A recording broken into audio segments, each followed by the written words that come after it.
आप सुन रहे हैं दुबई गैंग का लास्ट पार्ट। उस घड़ी रात के 11 बजे थे। अभी वो गेट के आधे रास्ते में था कि उसके कान में धीमी सी आवाज़ पड़ी। केतकर। केतकर थमक कर खड़ा हुआ। हौले से वापस घूमा तो ये देखकर उसके प्राण कांप गए कि उसके सामने सोलंके खड़ा था। यहाँ क्या कर रहा है? सोलंके ने पहले की तरह धीमे स्वर में पूछा।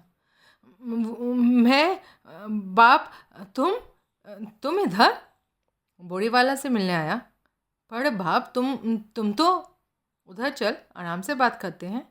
सोलंकी ने जबरन उसकी बाह थामी, उसे आउटर गेट से परे कंपाउंड के और भी अंधेरे कोने में ले आया। अब बोल, क्या मैं तो क्या था मगज में? वो तुम तो अंदर से बाहर निकला। वेट करता था ना अपने नंबर आने का। कोई इम्पोर्टेंट करके भीड़ू पहले से बोरी वाला के साथ था, इस वास्ते वेट करता था। तभी मैंने तेरे को बाहर जाते देखा तो हैरान, अपना केत कर इधर क्या करता था। सस्पेंस में तेरे पीछू आया। अब बोल, तू इधर क्या करता? केतकर ने जवाब नहीं दिया। उसने बेचैनी से पहलू बदला। बोरी वाला हीरोइन का डीलर, नायक बॉस उससे डील डिस्कस करना मांगता था, इस वास्ते मैं उससे मिलने आया।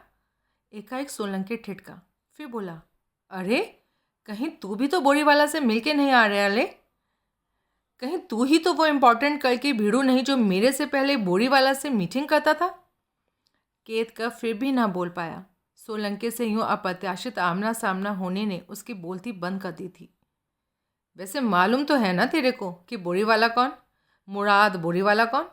हीरोइन का डीलर। तू क्या हीरोइन खरीदने आया? नशा करने लगा क्या? ऐसा है तो वांदा नहीं मेरे को, वो तेरा पर्सनल मामला, पर जवाब तो दे। मैं वो ब्रीफकेस में क्या है? अब तक व्यवहारिक लगता सोलंके का लहजा अब शुष्क हो गया था। कुछ नहीं, वो मेरा पर्सनल सामान है। देखे ज़रा, बाप मैं बोला ना, पर्सनल। वो खामोश हो गया। सोलंके के हाथ में एकाएक प्रकट हुई गन की नाल उसकी पसलियों में चुभ रही थी। एक दिन का एक्स्ट्रा टाइम मिला बिग बॉस से तेरे को। सोलंके फुफकारता सा बोला। रात की इस घड़ी तेरे यहाँ मौजूदगी ही साबित करती है कि तेरी नई टिप भी तेरे किसी काम नहीं आई। एक्स्ट्रा टाइम में भी तेरे से कुछ नहीं हुआ। अब तेरी यहाँ मौजूदगी तेरा नया ही किरदार उजागर करती है। अभी ब्रीफ केस खोल के मेरे सामने कर, 20 सेकंड का टाइम है तेरे पास। कांपते हाथों से केतकर ने ब्रीफकेस खोला और सोलंके के सामने किया। सोलंके ने एक निगाह भीतर डाली और फिर बोला, मेरे को कोई हैरानी नहीं हुई। कितना? 80। माल कितना? 1 kg। औने पौने में बेचा? मजबूरी में बेचा, क्योंकि फूट लेना था हमेशा के वास्ते। अभी मेरे को नहीं पूछना कि माल तेरे पास किधर से आया। मेरे को अब पूरा अंदाज़ा किधर से आया। तूने मेरा भरोसा तोड़ा, अमानत में खयानत की। तू सज़ा से नहीं बच सकता। अभी तू उस काम में पूरी तरह से फेल हुआ जो बिग बॉस ने तेरे को सौंपा था, जिसे तू 5 दिनों में नहीं कर सका। तेरी नाकामी की जो सज़ा बिग बॉस से तेरे को मिलती ना, तेरी अब की करतूत की तुझे उससे कहीं ज़्यादा बड़ी सज़ा मिलेगी। बंद कर इसे और नीचे रख ब्रीफकेस। केतकर ने कांपते हाथों से ब्रीफकेस बंद किया और उसे अपने हाथ से निकल जाने दिया। एक हल्की सी धप की आवाज़ के साथ ब्रीफकेस ज़मीन पर गिरा। सोलंके ने 3 बार गन का ट्रिगर खींचा। एन उस वक्त विनायक राव 4 प्यादों के साथ घाटकोपर में था। वो 4 प्यादे दिन भर दुबई गैंग के खुद को इम्पोर्टेंट करके बोलने वाले 3 भीड़ों की ताक में थे, जिनका नाम हरीश गावली, पप्पू मलानी और कल्याण राजे थे। विनायक राव पनवेल से वापस लौटा ही था कि उसे खबर मिली थी कि वो तीनों इस घड़ी हरीश गावली के घर में थे। घर जगदीश नगर में किराए का 1 रूम सेट था, जहाँ की उस घड़ी सुरा और सुंदरी का प्रोग्राम जारी था। गावली का किराए का फ्लैट एक 4 मंजिला इमारत के टॉप फ्लोर पर था। उस मंजिल पर वैसे 2 फ्लैट और थे, जो गावली के फ्लैट से काफ़ी बड़े थे और बाकायदा बसे हुए थे।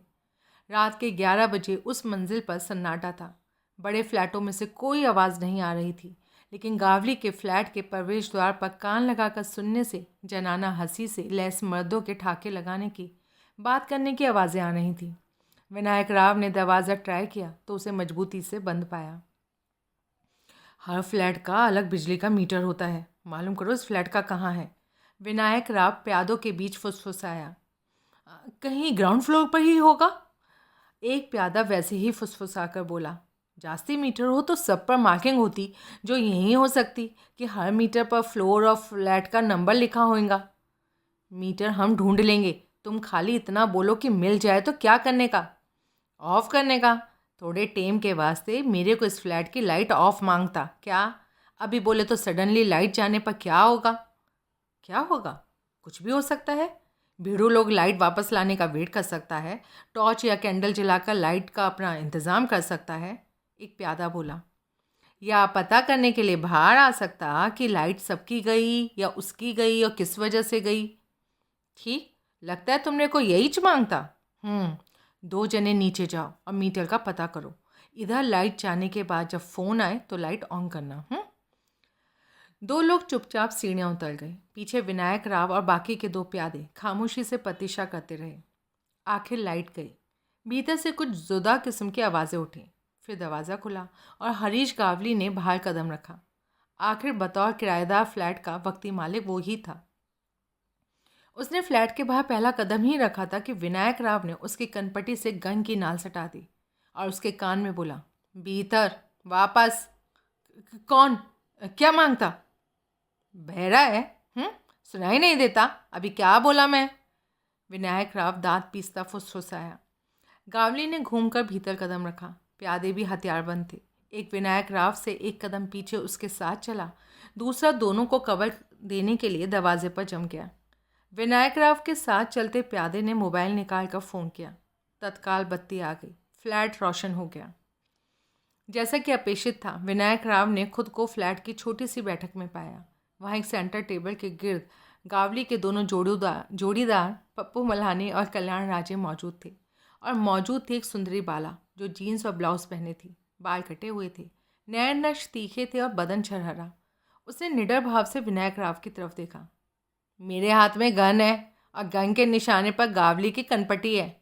मेरे साथी के हाथ में भी गन है जो तुम तीनों पर तनी है। कोई बेजार हरकत की तो सबसे पहले ये मरेगा, फिर मिलता जुलता अंजाम तुम सबका होगा। क्या? कोई कुछ नहीं बोला। हाथ मेज पर, दोनों खुली हथेलियाँ नीचे। सबने, युवती ने हिचकते हुए पर नखरे से आदेश का पालन किया। विनायक राव ने गावली को भी साथियों के बीच धकेल दिया। फिर युवती को करीब बुलाया।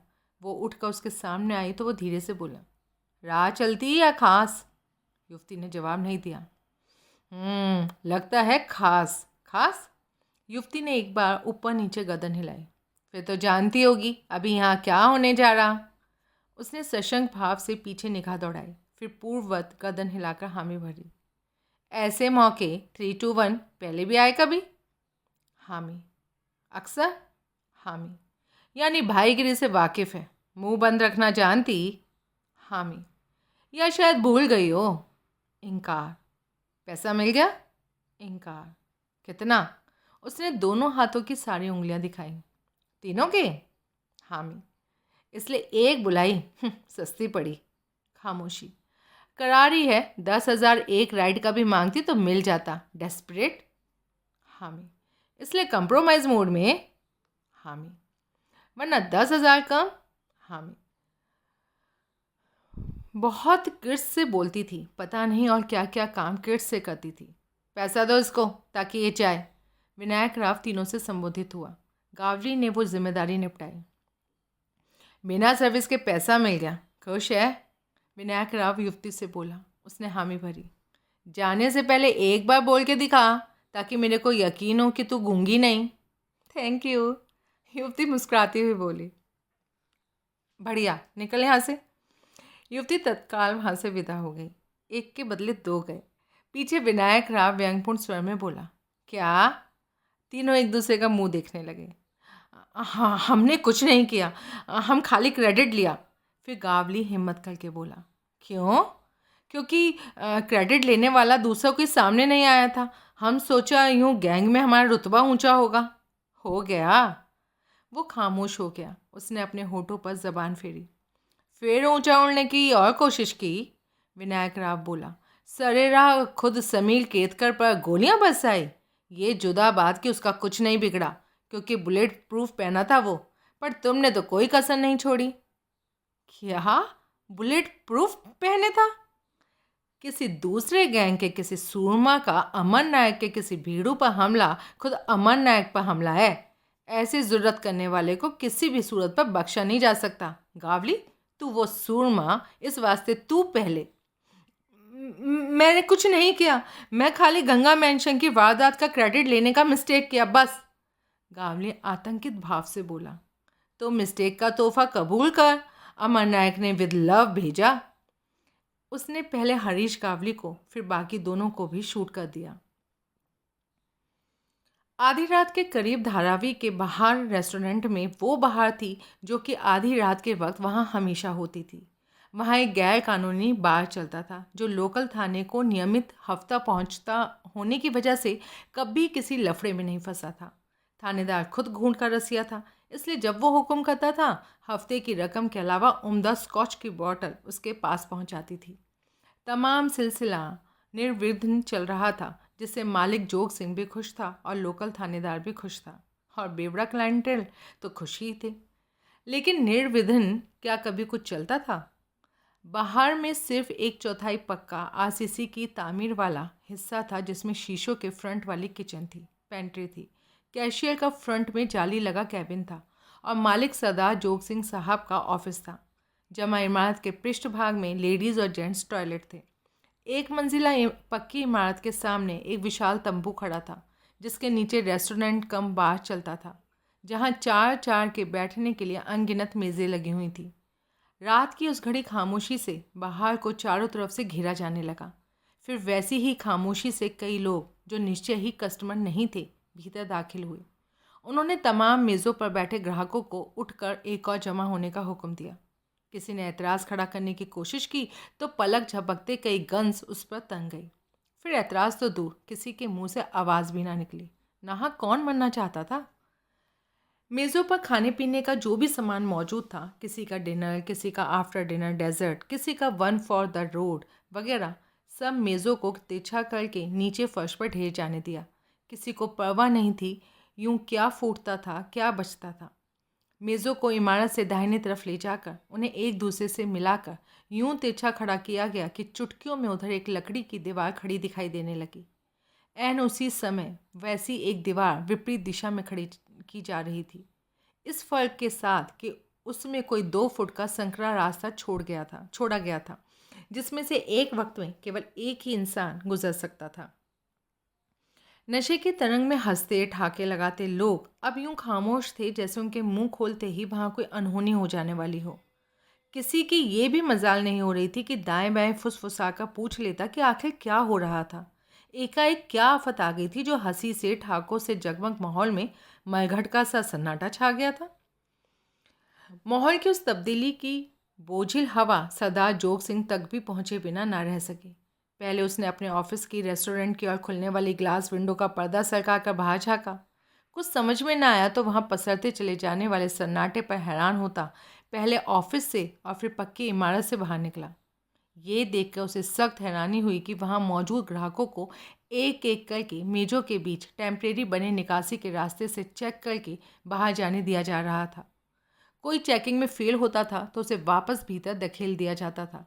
धीरे धीरे अंदर और बाहर 2 झुंड बनते जा रहे थे, अंदर वाला बड़ा और बाहर वाला छोटा, लेकिन साफ लग रहा था कि जल्दी ही अंदर वाला झुंड छोटा होता और बाहर वाला उससे कहीं बड़ा होता। खामोश स्क्रीनिंग जारी रही। जोग सिंह 6 फुट से निकलते कद का पहलवानों जैसे डील डॉल वाला सिख था जो कभी खुद मवाली रह चुका था। ओए, ये क्या हो रहा है? आगे बढ़ता गला फाड़ के चिल्लाता वो बोला। जवाब मिलने का तो सवाल ही नहीं था, ना ही जवाब की उम्मीद में सवाल पूछा गया था। वो घुड़की तो सबको एहसास दिलाने के लिए थी कि मालिक खुद वहाँ मौजूद था। एकाएक उससे भी जबरदस्त तंदुरुस्ती वाले और उससे कहीं कम उम्र के 2 भीड़ू उसके दाएं बाएं पहुँचे। उन्होंने उसको घुमाकर उसका मुंह इमारत की तरफ किया और उसे जबरन उधर चलाने लगे जिधर से वो निकलकर वहाँ आया था। कंजरो, क्या कर रहे हो? ये शामत आई है तुम्हारी जो पसलियों में गन है। सबसे पहले नहीं मरना चाहता ना तो चुपचाप अपने ऑफिस में चल। एक फुफकारता सा उसके कान में बोला। शेर दिलेर सरदार की घिग्गी बन गई। बड़ी मुश्किल से वो बोल पाया, क्या हो रहा है? पीछे देख। जरा सी देर उसे पीछे घूमकर देखने की इजाज़त मिली। ये देखकर वो सन्नाटे में आ गया कि पता नहीं कब एक ट्रक बैक होता वहाँ पहुँचा था। उसका बैग का ढक्कन जैसे कवर नीचे गिरा हुआ था और एक मशीन गन की लंबी नाल ट्रक से बाहर निकली हुई थी। मशीन गन उस किस्म की थी जिसमें मैगजीन नहीं लगती थी। मिलिट्री जैसा गोलियों का पट्टा चलता है, यानी लंबे इस्तेमाल के बाद भी पट्टा बदलने की ज़रूरत नहीं होती थी। मशीन गन के पीछे एक स्टूल पर उसका ऑपरेटर बैठा था, जो बड़े दहलाने वाले अंदाज से नाल को एक बाजू से दूसरी बाजू फिरा रहा था। अब सामने पक्की इमारत थी, दाएं बाएं खड़ी मेजों की टेम्परेरी दीवार थी और पीछे मशीन गन वाला ट्रक था, यानी घेरा मुकम्मल था। कि क्या क्या जोग सिंह ने कहना चाहा। गन की नाल यूं बेरहमी से उसकी पसलियों में खुबोई गई जैसे खंजर की तरह जिस्म के भीतर धंस जाना चाहती हो। जोग सिंह फिर ना बोला। उसे उसके ऑफिस में पहुंचाया गया, मोबाइल छीन लिया गया, लैंडलाइन का टेलीफोन उखाड़कर फेंक दिया गया और उसे उसकी कुर्सी पर धकेल दिया गया। अरे कुछ तो बता दो, क्या हो रहा है ये? बदहवास सरदार गिड़गिड़ाता हुआ बोला। जाबर का जोर चल रहा है, लोहार की एक पड़ रही है, एक बोला। जाबर कौन? अभी मालूम पड़ेगा ना, हो ही नहीं सकता कि ना मालूम पड़े। लोहार की एक मेरे पर क्यों पड़ रही, मैंने क्या? सब मालूम पड़ेगा, अभी वेट करने का। क्या क्या बोला मैं? वेट करने का। पहलू बदलता जोग सिंह खामोश बैठा रहा। बाहर ग्राहकों की जो खास स्क्रीनिंग चल रही थी वो आखिर ख़त्म हुई। अब तंबू के नीचे जितने लोग खड़े थे उनसे 4 गुना तंबू से बाहर थे। तब एक लुढ़की पड़ी मेज को सीधा किया गया, उसे ट्रक के करीब मशीन गन की नाल के थोड़ा बाजू में टिकाया गया और उसके ऊपर पक्की इमारत की ओर मुँह करती एक कुर्सी रखी गई। फिर ड्रामे के अहम तरीन किरदार की तरह अमर नायक वहाँ नमूदार हुआ। वो मेज़ पर चढ़ा और शान से रौब से कुर्सी पर बैठ गया। सर्वत्र सन्नाटा छा गया। जो सिंह के ऑफिस की ओर की खिड़की का पर्दा एक और सरका दिया गया ताकि अब वो देख पाता कि सामने क्या हो रहा था। किसी ने नायक के हाथ में पोर्टेबल माइक थमा दिया। रात के ये टेम, नायक माइक में बोला, बेवड़ा अड्डे पर इसके अंदर बाहर जो लोग मौजूद, मेरे को उनसे कुछ बोलना मांगता। गौर से सुनने का, क्या मेरे को कोई बात दोहराने का नहीं। इधर फुल चेकिंग के बाद अभी जो इंतज़ाम मुकम्मल किया गया उसके तहत जो लोग तंबू से बाहर, वो बाहर के आम ग्राहक हैं। मेरी उनसे कोई खुन्नस नहीं, कोई अदावत नहीं। पर जो भीड़ू लोग तंबू के भीतर, वो बोले तो मेरे दुश्मन, क्योंकि वो दुबई गैंग के हैं। हो सकता है इधर तंबू से बाहर मौजूद किसी ने दुबई गैंग का नाम सुना ही ना हो, पर अंदर वाला सब भीड़ू बरोबर सुना, क्योंकि वो है ही दुबई गैंग के। अभी उनको मालूम पड़ेगा कि भाईगिरी में, धंधे में जो कि उन्होंने पकड़ा है, हमेशा मौज ही नहीं होती, कभी कभी जान पर भी आ बनती है। अभी आगे जो होगा सब उसके गवाह होंगे। किसी को भी थाने जाकर रिपोर्ट रखवाने की कोई मनाही नहीं। वारदात का चश्मदीद गवाह बनने पर कोई पाबंदी नहीं। पर जो भीड़ू ऐसा करने का इरादा रखता होगा वो अपनी जान मेरे पास गिरवी समझे। क्या? और ये बात सरदार जोर सिंह भी सुन ले, जो कि इस ठिए का मालिक है। अभी मैं अपनी स्पीच फिनिश करता, खेला देखने का। उसने मेज पर से उतरते ही मशीन गन चलने लगी। तत्काल तंबू के भीतर भागदड़ मची। किसी ने बाहर भागने की कोशिश की तो उसे वापस भीतर धकेल दिया गया। किसी ने विपरीत दिशा में खड़ी की गई मेजों की दीवार ढाने की कोशिश की तो वो सबसे पहले गोलियों का शिकार हुई। 5 मिनट वो कत्लेआम चला। फिर ट्रक का ढक्कन वापस उठा और फिर सबसे पहले ट्रक वहाँ से रुखसत हुआ। तंबू के बाहर के बाकी लोग वहाँ से ऐसे गायब हुए जैसे कभी वहाँ थे ही नहीं। फिर प्यादों ने और माफिया डॉन अमर नायक ने रुखसत पाई। हैरानी की बात थी कि बाहर का सारा स्टाफ भी भाग गया था। आखिर पीछे सिर्फ जोग सिंह था, जिस पर अब इतनी बड़ी वारदात की खबर पुलिस तक पहुंचाने की जिम्मेदारी थी। सोमवार 13 दिसंबर। उस रोज़ का हर नेशनल डेली पिछली रात के धारावी के कत्लेआम की खबर से भरा पड़ा था। खबर को उसी रोज़ के अखबार में जगह देने के लिए लेट सिटी एडिशन निकाले गए थे, वरना खबर अगले रोज़ ही छप पाती। हमेशा की तरह मीडिया ने तब भी ये रोना रोया था कि महानगर पर माफिया राज होता चला जा रहा था और मुंबई पुलिस की अकर्मण्यता और माफिया राज के आगे बेचारगी एक बार फिर इतने रौद्र रूप से उजागर हुई थी। खबर में इस बात का कहीं जिक्र नहीं था कि जहां वो हौलनाक कत्ले आम वाक़या हुआ था, वो एक गैर कानूनी बार था जो एन पुलिस की नाक के नीचे चल रहा था। और रात की वो वारदात यकीनन गैंग किलिंग की मिसाल थी, जो इस बार आपे से बाहर हो गई थी। पुलिस की तफ्तीश रात से ही, वारदात के बाद से ही जारी थी। व्यापक पूछताछ हुई थी, जिसका जो नतीजा निकला था वो इस प्रकार था।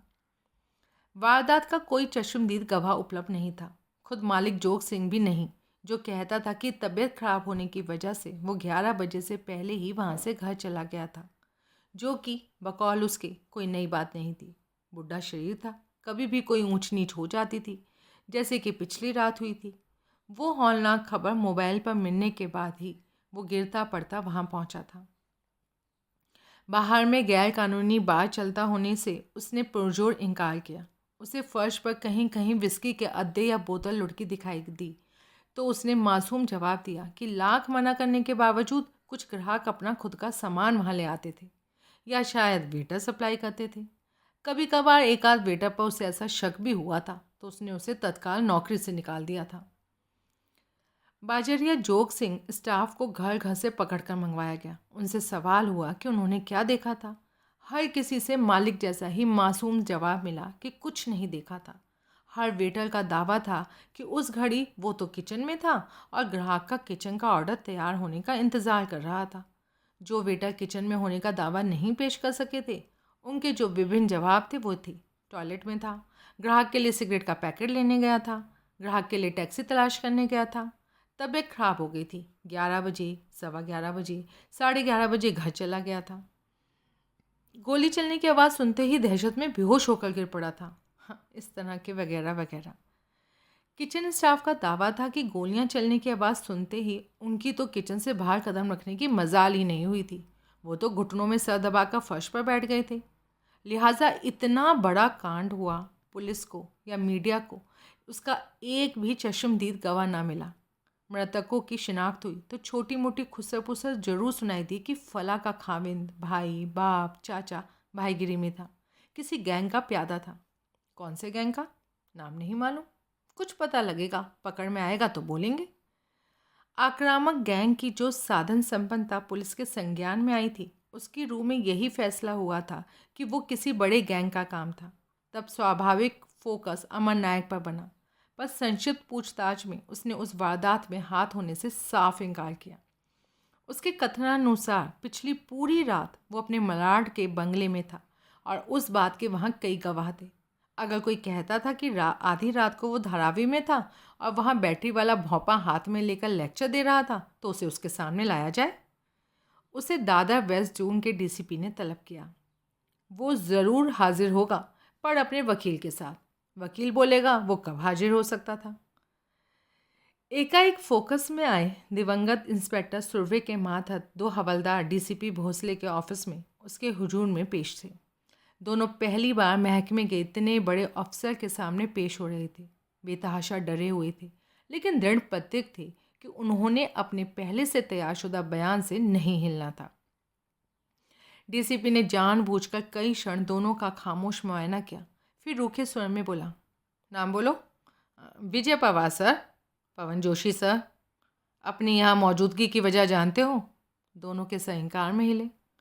परसों शाम तुम दोनों उस दलबल का हिस्सा थे जो चर्च गेट के इलाके में दबिश के लिए एसएचओ सुरवे के साथ था। दबिश का निशाना जो जगह थी उससे तुम दोनों वाकिफ़ थे। निशाना जो शख्स था उससे भी तुम दोनों वाकिफ़ थे। गुस्ताखी की माफ़ी के साथ अजय सर, पवार विनयशील स्वर में बोला, हम नहीं वाकिफ़ थे। एसएचओ साहब ने हमें शुक्ला रोड की 15 मंजिल की बिल्डिंग के बारे में बताया था, बस। इसके अलावा हमें या बाकी अमले को उन्होंने कुछ नहीं बताया था। तब भी नहीं जब तुम दोनों सुरवे साहब के साथ इमारत के भीतर पहुंच गए थे। सर, हम सिर्फ लॉबी तक साहब के साथ थे। उसके बाद हमें लॉबी में ही ठहरने का हुक्म हुआ था और खुद साहब लिफ्ट से सवार हो गए थे। कहाँ जाने के लिए? जी हमें नहीं मालूम। हमारा ध्यान इंडिकेटर की तरफ ही नहीं था, जोशी व्यग्र भाव से बोला। उस घड़ी लिफ्ट में कई लोग इकट्ठे सवार हुए थे जनाब, जिनमें एक एसएचओ साहब भी थे। बाद में लिफ्ट कई मालों पर रुकी होगी। हम इंडिकेटर की ओर ध्यान देते भी तो कैसे मालूम होता कि साहब कौन से माले पर लिफ्ट से उतरे थे? ध्यान देते तो वैसे इंडिकेटर की तरफ तुम्हारा ध्यान गया ही नहीं था, यही कहना चाहते हो ना? जी जी, हाँ हाँ, जी जी जी जी। और तुम भी? डीसीपी ने पवार की ओर देखा। हाँ जी सर। सुरवे साहब कितना हिस्सा ऊपर है? यही कोई आधा घंटा या शायद थोड़ा ऊपर। हमें मालूम हुआ है कि सुरवे साहब तो ऊपर 45 मिनट रहे थे। हो सकता है साहब। तुम बोलो, डीसीपी ने जोशी से सवाल किया। हाँ साहब, हो सकता है, पता नहीं। साथ ही कि हाँ में हाँ नहीं मिलानी है। अपनी सोच समझ से जवाब देना है, समझे? साहब वो 45 नहीं तो 40 मिनट होंगे, लेकिन 40 से कम नहीं, 45 से ज़्यादा नहीं। इतना अरसा तुम दोनों लॉबी में क्या करते रहे? साहब का इंतज़ार करते रहे। कैसे? पौना घंटा खड़े रहे या कहीं बैठ गए? दोनों पुलिसियों ने एक दूसरे का मुंह देखा। तुम्हें ना मालूम हो तो मेरे से सुन लो। वहाँ बैठने लायक तो कोई जगह नहीं थी। तुम या फर्श पर बैठ सकते थे या सीढ़ियों पर बैठ सकते थे। लंबा इंतज़ार था। कहाँ बैठे थे? फर्श पर या सीढ़ियों पर? साहब, पवार बोला, माफ़ी के साथ बोलता हूँ साहब, हमें मालूम थोड़ी था हमने लंबा इंतज़ार करना था, पौना घंटा इंतज़ार करना था। हम तो हर घड़ी यही सोचते रहे थे कि साहब अभी आते थे, अभी आते थे। और इस सोच में पौना घंटा गुजर गया। अब हुआ तो यही। बाहर इंतज़ार करते बाकी साथियों के पास जाना नहीं सोचा? वहाँ कम से कम उस वैन में बैठ सकते थे जो पुलिस की दबिश पार्टी को वहाँ लाई थी। साहब, जब वो हुक्म हमें था कि लॉबी में इंतज़ार करो तो हम कहीं और कैसे जा सकते थे? मेरे से पूछ रहे हो? मेरा मतलब है नहीं जा सकते थे ना। वैसे तुम्हारी हुक्म बर्दारी काबिले तारीफ़ है। अब ये बोलो, जब सुरवे साहब दरबिश के मुकाम पर पहुँचे, पुलिस के अमले में से 2 हवलदार साथ लेकर चले, तो वहाँ से मुश्किल से 50 गज आगे इमारत की लॉबी में जाकर उनका ख्याल क्यों बदल गया? साथ के लिए तुम्हें लेकर चले तो आगे अकेले क्यों चले गए? साहब, इस बारे में तो हम क्या बोलें? लॉबी में पहुंचकर ख्याल बदल गया तो तुम्हें वापस क्यों नहीं भेजा? अपनी गैर हाजिरी में तुम दोनों को लॉबी में खड़े रखने में साहब को क्या एडवांटेज हासिल थी? पीछे तुम लॉबी में रुके या वहाँ से 40-50 गज परे पुलिस बल के साथ रुके, क्या फ़र्क पड़ता था? अब साहब, हम क्या बताएं इस बारे में? हम तो हुक्म के गुलाम थे, हुक्म बर्दारी कर रहे थे। ठीक कहा तुमने, हुक्म बर्दारी कर रहे थे, लेकिन सुरवे साहब की नहीं, माफिया डॉन अमर नायक की। साहब, ये खुद सुरवे साहब भी यही कर रहे थे ना? जी। बैग का क्या कहते हो? बैग? Air bag? कोई अजूबा तो नहीं? जानते हो ना एयर बैग क्या होता है, कैसा होता है? हाँ हाँ हाँ। और तुम? जी जी, हाँ हाँ जी, वो जो कोई हवाई कंपनी तोहफे के तौर पर अपने मुसाफिरों को देती है और बाज़ार में भी मिलते हैं, वो। शाबाश। ऐसा बैग साहब साथ लेकर चले थे? साथ नहीं तो साहब तो खाली हाथ थे। लौटती बार भी? वो खामोश हो गया। उसने साथी को देखा।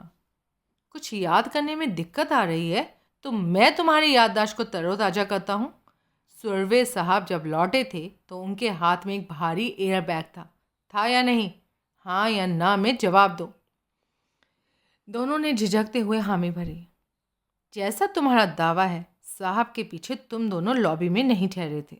तुम दोनों सुरवे साहब के साथ गए थे और सीधे टॉप फ्लोर पर गए थे, जहाँ बड़ा मवाली अमर नायक पाया जाता था, जहाँ सुरवे साहब को बड़े मवाली से बड़ा गुलदस्ता हासिल हुआ था, और गुलदस्ता जिस एयर बैग में था वो भी वहीं से हासिल हुआ था। एयर बैग में गुलदस्ते के सिवाय और कुछ हो ही नहीं सकता था। बैग की ज़रूरत सिर्फ और सिर्फ गुलदस्ते की वजह से थी। यकीनी तौर पर बहुत बड़ा गुलदस्ता था। छोटा होता तो साहब की वर्दी की जेबों में समा गया होता। ठीक? बेचैनी से पहलू बदलते दोनों खामोश रहे। सुरवे साहब तुम्हारे साथ थे या तुम्हें लॉबी में छोड़कर गए थे? एयर बैग की हाजिरी तुम्हारे नोटिस में बराबर थी। बैग जादू के जोर से वजूद में नहीं आया था। बैग एक लेने वाला था, एक देने वाला था। लेने वाले से तो हम वाकिफ़ हैं, देने वाला अमर नायक के अलावा कोई नहीं हो सकता था। अब बोलो, वो सुरवे साहब को क्या दे सकता था सिवाय गुलदस्ते के? सिवाय सुरवे साहब के औकात और हैसियत के मुताबिक गुलदस्ते के। तुम दोनों कहीं भी थे, लॉबी में या सुरवे साहब के साथ? भारी बैग के वजूद को तुम दोनों कबूल करते हो। सुरवे साहब आखिर जब लौटे थे तो खाली हाथ नहीं थे। उनके हाथ में एक भारी एयर बैग था, जिसके साथ वापस थाने का रुख करने की जगह साहब ने अपनी कार के ड्राइवर को ड्राइविंग की ड्यूटी से आज़ाद करके कार खुद कब्जा में ली थी और बैग के साथ अपने घर का रास्ता पकड़ लिया था। क्यों क्यों किया था सुरवे ने ऐसा? क्योंकि उनके साथ रिश्वत की मोटी रकम थी, जिसकी वो किसी को भनक नहीं लगना देना चाहते थे, इसलिए जिसे वो साथ लिए नहीं फिर सकते थे। इसलिए लिहाजा रकम के साथ घर की सुरक्षा में पहुंचना उनके लिए बहुत ज़रूरी था। तुम इस बात से इनकार करते हो कि ये सारी कथा साफ जाहिर करती है कि सुरवे साहब बड़े मवाली के हाथों बिक गए। उन्होंने बड़े मवाली से बड़ा गुलदस्ता थामा। साहब, अब हम इस बारे में कुछ बोलेंगे तो ये छोटे मुंह बड़ी बात होगी। लिफाफेबाजी नहीं चाहिए मेरे को। पुलिस की नौकरी में बुढ़े हो गए हो तुम लोग। साफ बोलो, सुरवे साहब ने गुलदस्ता थामा या नहीं? अगर बैग में गुलदस्ता था तो हाँ। अगर लगाने की ज़रूरत नहीं। बैग और किस लिए मांगता था सुरवे साहब को? इमारत में उनकी मौजूदगी के दौरान उनका ऐसा कौन सा काम अटका था जो बैग बिना नहीं हो सकता था? कोई काम अटका भी था तो क्यों उन्हें बैग की ज़रूरत थी और कहाँ से वो उन्हें हासिल हुआ? जवाब दो। जवाब नहीं दे सकते तो हामी भरो कि सुरवे साहब ने बड़े मवाली से बड़ा गुलदस्ता थामा और इसलिए रेड पार्टी को मझधार में छोड़कर घर को चल दिए। दोनों पुलिसियों ने एक दूसरे की तरफ देखा। आंखों आंखों में दोनों में कोई गुप्त मंत्रणा हुई। जी हाँ, सुरवे ने गुलदस्ता थामा? ऐसे ही जान पड़ता है साहब। पहले क्यों नहीं जान पड़ा? वो क्या है कि वो पहले हम बात की इतनी गहराई में नहीं गए थे। तुम दोनों ने अपनी औकात के मुताबिक छोटा गुलदस्ता थामा। नहीं साहब, हमने तो बिल्कुल नहीं। और तुम्हारा भी यही जवाब है? जोशी पवार से ज़्यादा बौखलाया हुआ था। उसने सिर्फ ऊपर नीचे सर हिलाकर हामी भरी। ये तुम्हारा पक्का जवाब है? फाइनल? दोनों के सर ऊपर नीचे हिले। हमारे पास गवाह है जो कहता है कि जिस वक्फे में सुरवे साहब इमारत के भीतर कहीं थे, उसमें कोई बावर्दी पुलिस वाला लॉबी में मौजूद नहीं था। दोनों अब साफ खौफजदा लग रहे थे। अगर तुम लॉबी में नहीं थे, बाहर पुलिस दल के साथ भी नहीं थे, तो कहाँ थे? यकीनन सुरवे के साथ थे। यानी जहाँ सुरवे था वहाँ तुम दोनों थे, और वो जगह इमारत का टॉप फ्लोर था, जहाँ माफिया डॉन अमन नायक होता है। अमन नायक किसी वजह से पुलिस की तवज्जो अपनी तरफ नहीं चाहता था, इसलिए उसने पुलिस के अपने पास विजिट से इनकार किया और सुरवे से बाजरिया गुलदस्ता विजिट से इनकार करवाया।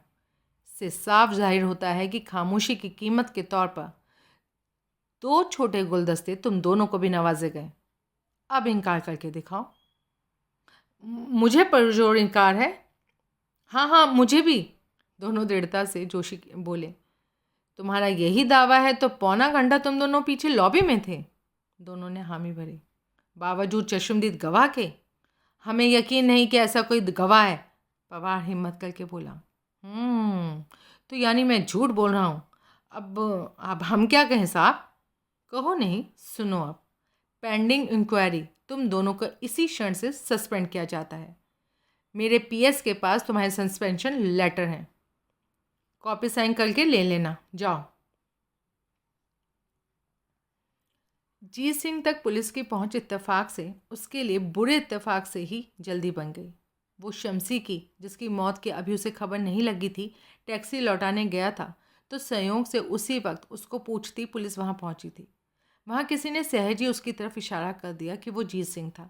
तत्काल उसको पूछताछ के लिए काबू में किया गया और डीसीपी भोसले के पर्सनल स्टाफ के हवाले किया गया।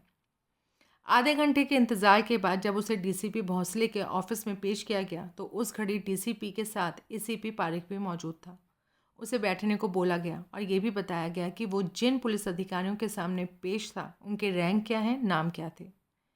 जीत सिंह इतने से ही बदहवास हो गया। इतने बड़े अफसरों के सामने उसका क्या काम? रिलैक्स, एसीपी सरल स्वर में बोला। जीत सिंह ने वो कोशिश की, लेकिन भीतर उमड़ती टेंशन ने उसकी कोशिश कामयाब नहीं होने दी। नाम जीत सिंह, मौजूदा पेशा टैक्सी ड्राइवर, धोबी तालाब जम्बूवाड़ी, इसी नाम की चाल में रिहाइश। जी साहब। इंस्पेक्टर सदाशिव राजाराम सुर्वे, थानाध्यक्ष दादर वेस्ट, इस नाम से वाकिफ़? हाँ साहब। मौत की खबर लगी? कत्ल हुआ। किसी ने परसों शनिवार शाम घेर कर शूट किया, जबकि इंस्पेक्टर साहब कार खुद ड्राइव करते कांदीवली अपने घर जा रहे थे। मालूम? हाँ साहब। कैसे? छापे में पड़ा। अखबार रोज़ पढ़ता है? रेगुलर? नहीं साहब, कभी हाथ आ जाता है तो, और तो ही। कल हाथ आया इत्तेफाक से? ना हाथ आता तो खबर ही ना लगती। ठीक साहब, कभी तो लगती। क्यों? आए दिन कत्ल होते हैं मुंबई में, सबकी खबर रखता है। वो खामोश हो गया। जवाब दे भाई। साहब, वो पिछले मंगलवार से एसएचओ सुरभि साहब से बदकिस्मती से मेरा रोज का वास्ता था ना। बदकिस्मती से? अब क्या बोलेगा साहब, वजह बयान कर। उसने संक्षेप में बताया कि मंगलवार को कैसे लाश वाला ट्रंक उसके गले पड़ा, जिसे आखिर उसे दादा वेस्ट थाने में ले जाना पड़ा। रोज़ का वास्ते क्यों? वो फिर खामोश हो गया। तेरी टैक्सी? इस बार डीसीपी ने सवाल किया। मंगलवार से थाने बंद थी, वजह बोल। साहब, वो हिम्मत नहीं होती। बेखौफ बोल, इस वक्त तुझे डीसीपी की इजाज़त है। साहब, हाकिम की धांधली थी। मेरे को बोला मैं अपने ट्रंक वाला पैसेंजर को ढूंढ कर लाऊं 7 दिन का। बोले तो पिछले मंगलवार से आज सोम तक का टेम दिया मेरे को उस भीड़ू को ढूंढ के लाने के वास्ते, वरना बोल मैं ही कातिल, मेरे को कड़ी सजा, जबकि मैं तो कुछ नहीं किया। अपने उस ट्रंक वाले पैसेंजर को तलाश करना तेरा काम था। यही तो मैं बोला साहब। कहीं तू ये तो नहीं कहना चाहता कि पिछला पूरा हफ्ता तू यही कोशिश करता रहा? साहब, फांसी लगकर यही कोशिश करता रहा। इस कोशिश में अपने काम धंधे से गया। हाकिम फिर भी नाखुश, 2 बार थाने बुलाकर ठोका मेरे को। सुरवे ने? हाँ जी, प्राइवेट करके भी नहीं, स्टाफ के सामने।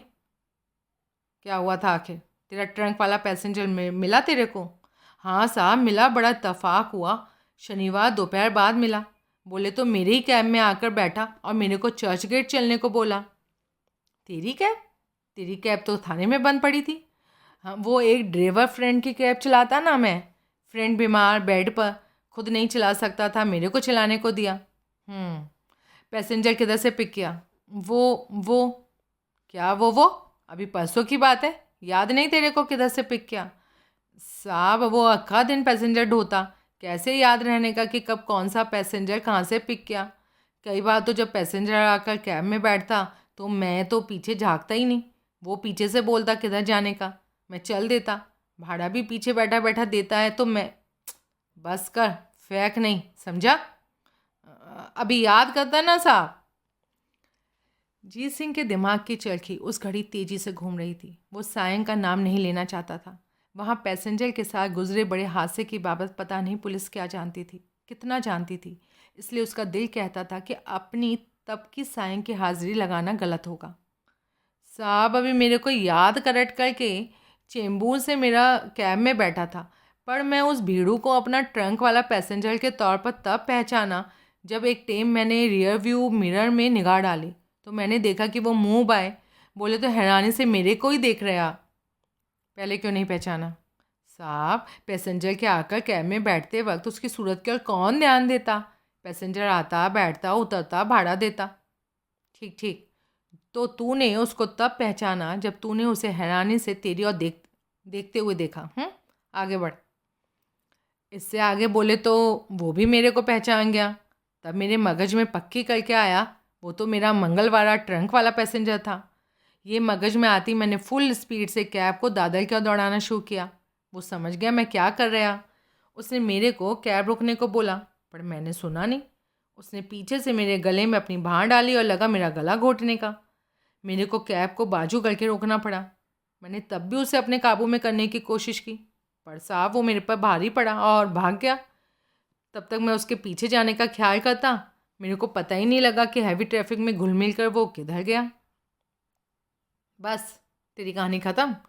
नहीं साहब, वो जब कैब में बैठा तो मेरे को बोला ना चर्च गेट जाने का। मैंने एसएचओ सुर्वे को उनके मोबाइल पर फ़ोन लगाया, जो मेरे साथ हुआ था वो बताया, और बोला कि उसने चर्च गेट जाने का था, जहाँ कि उसका निशाना शुक्ला रोड की 15 मंजिला इमारत हो सकती थी। क्यों भला? क्योंकि उधर अमर नायक करके बिग अंडरवर्ल्ड बॉस का ऑफिस होना। इमारत में कहाँ? उसके मुंह से 15वां माला निकलने ही लगा था कि वो संभल गया। अब ये तो मेरे को नहीं मालूम। डीसीपी ने कुछ क्षण जीत सिंह को घूरा, फिर सवालिया निगाह अपने मातहत अफसर पर डाली। 248, एसीपी बोला। यस। यानी कि सुरवे वहाँ पर एक रेड को कंडक्ट करने गया था, लेकिन वो उसे नहीं कर पाया था। We should let him finish his story, no? Yes sir. उच्च अधिकारियों के हुक्म पर जीत सिंह ने बाकी किस्सा बयान किया कि कैसे उसने अपने चर्च गेट के आसपास मौजूद टैक्सी ड्राइवर भैयों की बड़ी इमारत पर तब तक निगाह रखने के लिए मदद हासिल की थी जब तक कि पुलिस वहां नहीं पहुंच जाती। पुलिस के पहुंच चुकने के बाद वहां जो कुछ हुआ उसमें अपने रोल को उसने जानबूझकर बहुत कम करके बयान किया। तदुपरांत साहब लोगों में थोड़ी देर अंग्रेज़ी में खुसर पुसर हुई। फिर डीसीपी ने उससे सवाल किया, सुरवे साहब इमारत के भीतर कितनी देर ठहरे थे? जी यही कोई 30-35 मिनट। जीत सिंह सोचने का भिन्न करता बोला, इससे जास्ती टाइम भीतर लगा हो सकता है, पर कम तो बिल्कुल नहीं लगा। साथ में 2 हवलदार थे, उनके बारे में क्या कहता है? साथ ही थे साहब। कहाँ? जहाँ कहीं भी सुरवे साहब थे। कहाँ थे? साहब एक बार इमारत में चले गए तो दिखाई तो नहीं दे सकते थे ना? तू कहाँ था? अपनी टैक्सी में? नहीं साहब, इमारत के बाहर सड़क के पास रोड पर था मैं। वहाँ से लॉबी दिखाई देती थी, अंदर देखा? हाँ साहब, पर फासले से पूरी लॉबी तो नहीं दिखती थी, एक हिस्सा दिखता था, बोले तो लिफ्टों के सामने का हिस्सा। सुरवे के साथ जो दोनों हवलदार थे वो लॉबी में थे? सुरवे साहब के ऊपर कहीं चले जाने के बाद? हाँ साहब, उन दोनों को तो सुरवे साहब के साथ ही होना, तभी तो साहब के साथ लॉबी में क्यों होंगे भला? जवाब दे, सवाल नहीं। मेरे को ध्यान नहीं साहब, मेरा ध्यान खाली इस बात की तरफ था कि मेरा पैसेंजर एकाएक वहाँ से निकलकर कहीं चल तो नहीं देता था, बस। ऐसा हुआ था? नहीं साहब, ना वो इमारत से निकलकर खुद चल दिया था, ना सुरवे साहब जब इमारत से निकले तो उनके साथ था। तो जब सुरवे बाहर आए तो अकेले थे? नहीं साहब, उनके दोनों हवलदार थे। अब भी बोल, सुरवे साहब भीतर कहाँ गए होंगे? अपना अंदाज़ा बोल। साहब मेरे ख्याल से तो अमर नायक से मिलने गए होंगे। क्यों? क्योंकि ट्रंक वाले मेरे पैसेंजर के उधर ही छोड़ने का चांस जास्ती ना। सारे सिलसिले में एसीपी बोला, एक कत्ल का भी दखल है। उस आदमी के कत्ल का दखल है जिसकी लाश ट्रंक में बंद थी, जिसका नाम अब हमें मालूम है कि अनंत राव धोवाले था। ट्रंक ढोने वाला पैसेंजर कौन था, उसका नाम क्या था, फिलहाल हम नहीं जानते। आखिर जान जाए तो बात जुदा है। सुरवे जानता हो सकता है, पर उनका जानना अब उनके साथ चला गया। उस पैसेंजर को तू बाखूबी जानता पहचानता था, क्योंकि नाजायज़ ही सही तुझे उस शख्स को ढूंढ निकालने का काम सौंपा गया था, और तूने उसे ढूंढ निकाला भी था, और उसकी बाबत एसएचओ सुरवे साहब को खबर भी कर दी थी। इस खबर की बिना पर ही सुरवे साहब ने दल बल के साथ चर्च गेट की उस इमारत पर दबिश की थी, लेकिन इतनी बड़ी तैयारी का नतीजा कुछ भी सामने नहीं आया। भीतर कहीं हाजिरी लगी तो सुरवे साहब की लगी। क्यों कर हुआ ऐसा? साहब अब ये सब मेरे को कैसे मालूम होएगा? तेरा कोई अंदाज़ा? नहीं साहब, कोई अंदाज़ा नहीं। सुरवे साहब से तेरी आखिरी मुलाकात थी, अखबार पढ़ता है तो जानते ही होगा। चर्च गेट से अकेले रुखसत पाने के 1 घंटे के भीतर उनका कत्ल हो गया, जानता है? हाँ जी। तो ये बता जीत सिंह, इतनी भाग दौड़, इतनी हड़बड़ी के बीच सुरवे साहब तेरे पर इतने मेहरबान कब हुए कि उन्होंने अपने थाने के ड्यूटी ऑफिसर को फ़ोन किया कि जीत सिंह कल के भीड़ू को थाने में बंद उसकी नई टैक्सी को रिलीज़ कर दिया जाए? जीत सिंह इस सवाल से हिल गया था। अब कोई जवाब सोचने की भरपूर कोशिश कर रहा था। कत्ल के अंदाजन टाइम के 1 घंटे बाद तू थाने में था और टैक्सी की सुपुर्दगी की कार्रवाई में शिरकत कर रहा था। सुरवे साहब से ऐसी एक्सप्रेस सर्विस तुझे क्यों कर हासिल हुई? उस पुलिस अधिकारी से ऐसी सर्विस तुझे क्यों मिली? तू खुद कबूल करता है 2 बार तुझे अपने थाने में स्टाफ के सामने वो ठोक चुका था। एकाएक तू सुरवे का इतना लाडला कैसे बन गया? साहब बड़े लोगों की बड़ी बातें। बकवास नहीं, जवाब। जब सुरवे साहब उधर से निकल रहे थे तो मैंने अपनी टैक्सी की बाबत उनसे फरियाद लगाई, तो तेरी फरियाद उसने कबूल करी, तेरा रिलीज़ का इंतज़ाम किया, ठीक? नहीं साहब। नहीं? तो क्या किया? बोला 1 घंटे के बाद मैं उन्हें फ़ोन करूं। कैसे करता? मोबाइल नंबर बता के गए? वो मेरे ही पास था ना, उन्होंने खुद दिया था। क्यों? साहब अपने पैसेंजर की तलाश के जबरिया गले पड़े काम के सिलसिले में मेरे को कभी सुरभि साहब से कोई बात करना होना मांगता, कोई जानकारी देना होता तो मेरे को लैंडलाइन पर फ़ोन लगाना पड़ता, जहाँ मेरे को 10-10 15-15 मिनट होल्ड कराया जाता था। इस वास्ते मैंने सुरभि साहब से दरखास्त लगाई थी कि मेरे पास उनका मोबाइल नंबर होगा तो मैं उनको फ़ौरन बिना वक्त ज़ाया किए रिपोर्ट करना आसान रहेगा। साहब को मेरी बात जची तो उन्होंने मुझे अपना नंबर दे दिया था।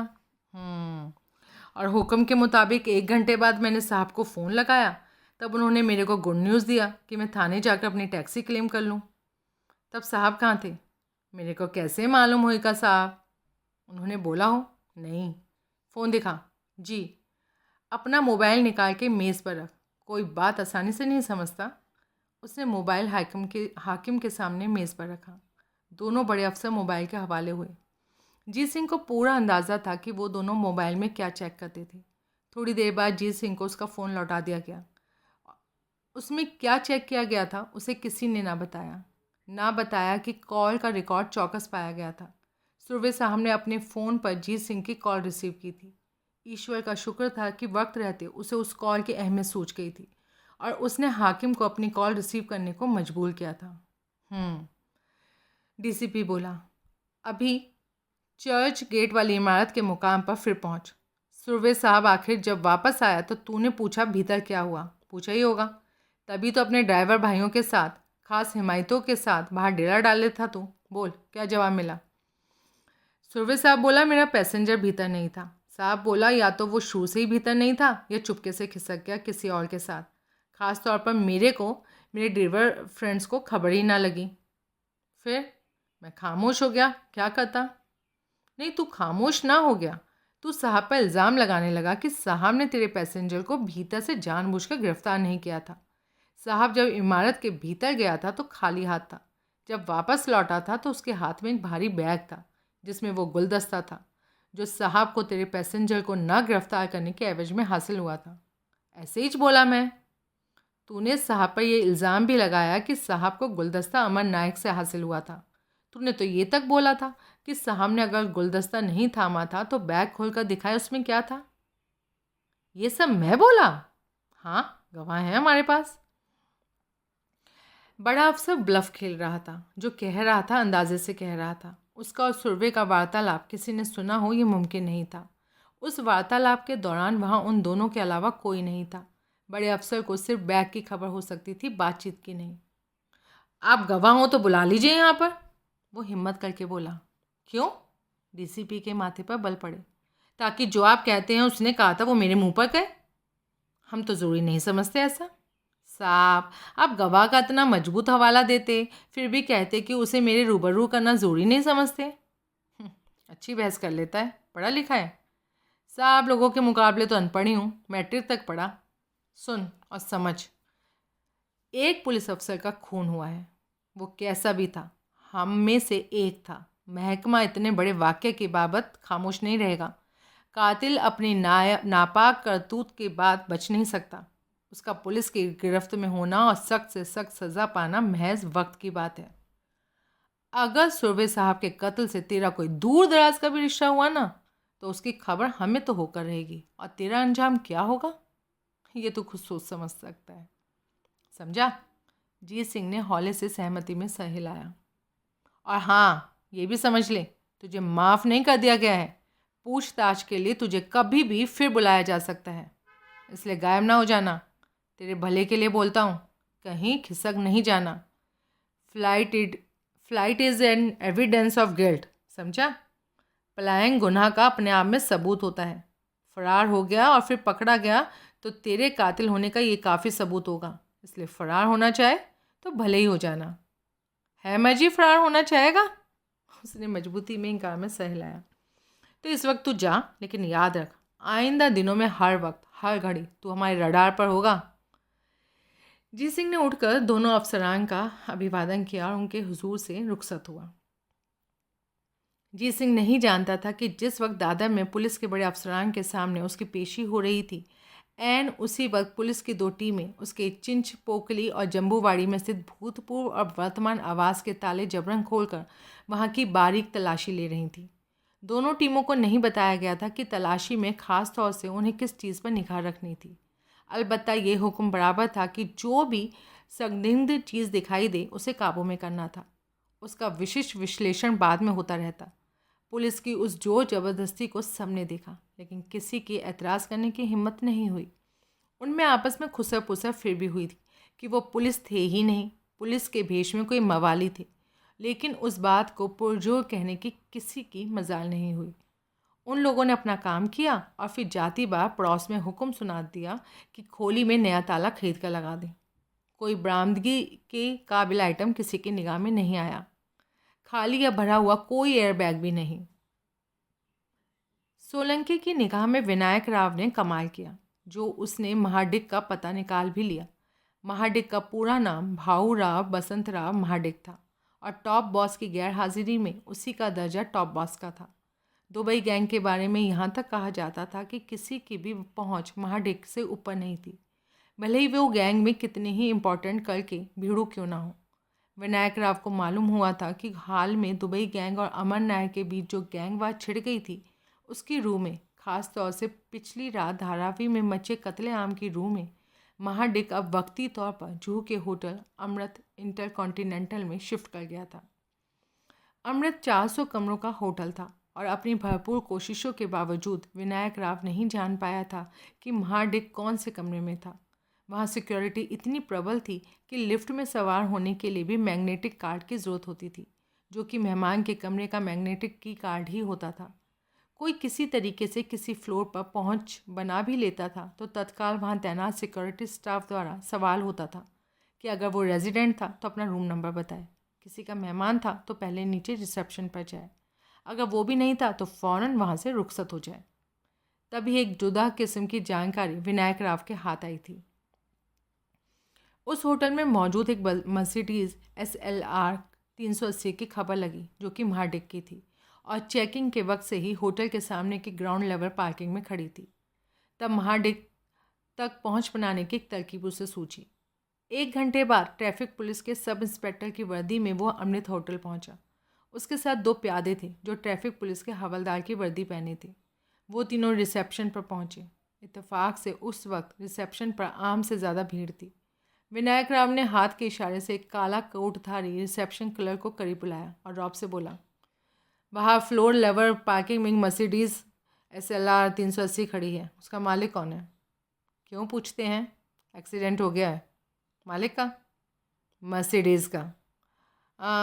ठोके बिना मगज में कोई बात नहीं पड़ती तेरे, हैं? पार्किंग में? क्या हुआ?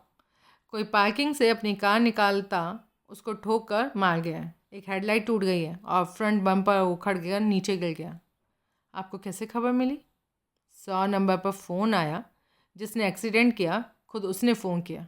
उसने एक्सीडेंट की बाबत फ़ोन पर बताया, कहा कि होटल स्टाफ मर्ग के मालिक को खबर करे ताकि वो इंश्योरेंस क्लेम की कार्रवाई कर सके। अपने बारे में वो बोला कि रुक नहीं सकता क्योंकि दिल्ली की फ़्लाइट पकड़नी है, और बोला वो दिल्ली से लौटकर मालिक से खुद कांटेक्ट करेगा और इंश्योरेंस क्लेम के बावजूद अगर उसकी कोई लाइबिलिटी बनती है तो वो खुशी से उसे डिस्चार्ज करेगा। अब बोल, कार का मालिक कौन? क्योंकि मालिक को इंश्योरेंस क्लेम करने के लिए एक्सीडेंट के FIR की ज़रूरत होगी। उसका नाम और रूम नंबर बोल ताकि हम उससे जाकर मिलें। नहीं बताया जा सकता सर।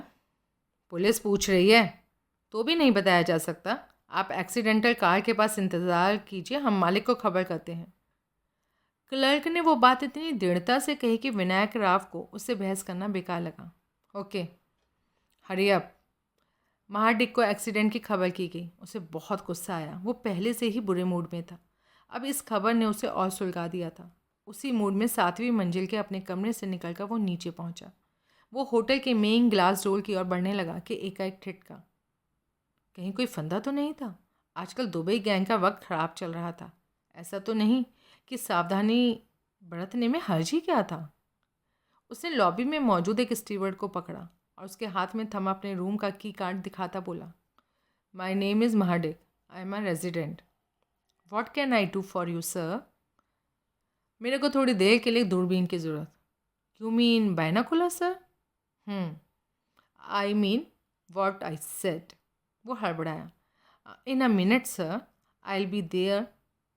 इन फ्यू मिनट्स। वो भीतर की तरफ लपका। जब हाथ वापस लौटा तो उसके हाथ में एक दूरबीन थी। महाडिक दूरबीन लेकर फर्स्ट फ्लोर पर एक चाइनीज़ रेस्टोरेंट, जिसका सारा फ्रंट शीशे का था, वहाँ पर बैठा और उसने दूरबीन पार्किंग पर फोकस की तो उसे अपना मार्ग साफ दिखाई दिया। उसने दो बातें तत्काल नोट की। मार्ग सही सलामत थी, न उसकी हेडलाइट टूटी थी और न ही बम्पर उखड़ा था। मार्ग के पहलू में जो सब इंस्पेक्टर खड़ा था वो विनायक राव पेटकर था, जिसे वो नवीन सोलंके के जल्लाद के तौर पर बाखूबी जानता था। उसका पहले से गंभीर चेहरा और गंभीर हो गया। वो एक बहुत बड़े षड्यंत्र में फंसने से बच गया था। वो ग्लास विंडो पर से हटा और नीचे रिसेप्शन पर पहुंचा। मैं महाडिक, ये बायनोकुलर संभालो और थोड़ी देर पहले जो मैंने लोन की थी। Okay. Yes sir, thank you sir. दूसरे, उस क्लर्क का पता करो जिसने अभी थोड़ी देर पहले ट्रैफिक पुलिस के सब इंस्पेक्टर को अटेंड किया था। मिल जाए तो उसे मेरे पास बुला कर लाओ। Yes sir. 2 मिनट बाद एक दूसरा रिसेप्शन क्लर्क उसके पास पहुंचा।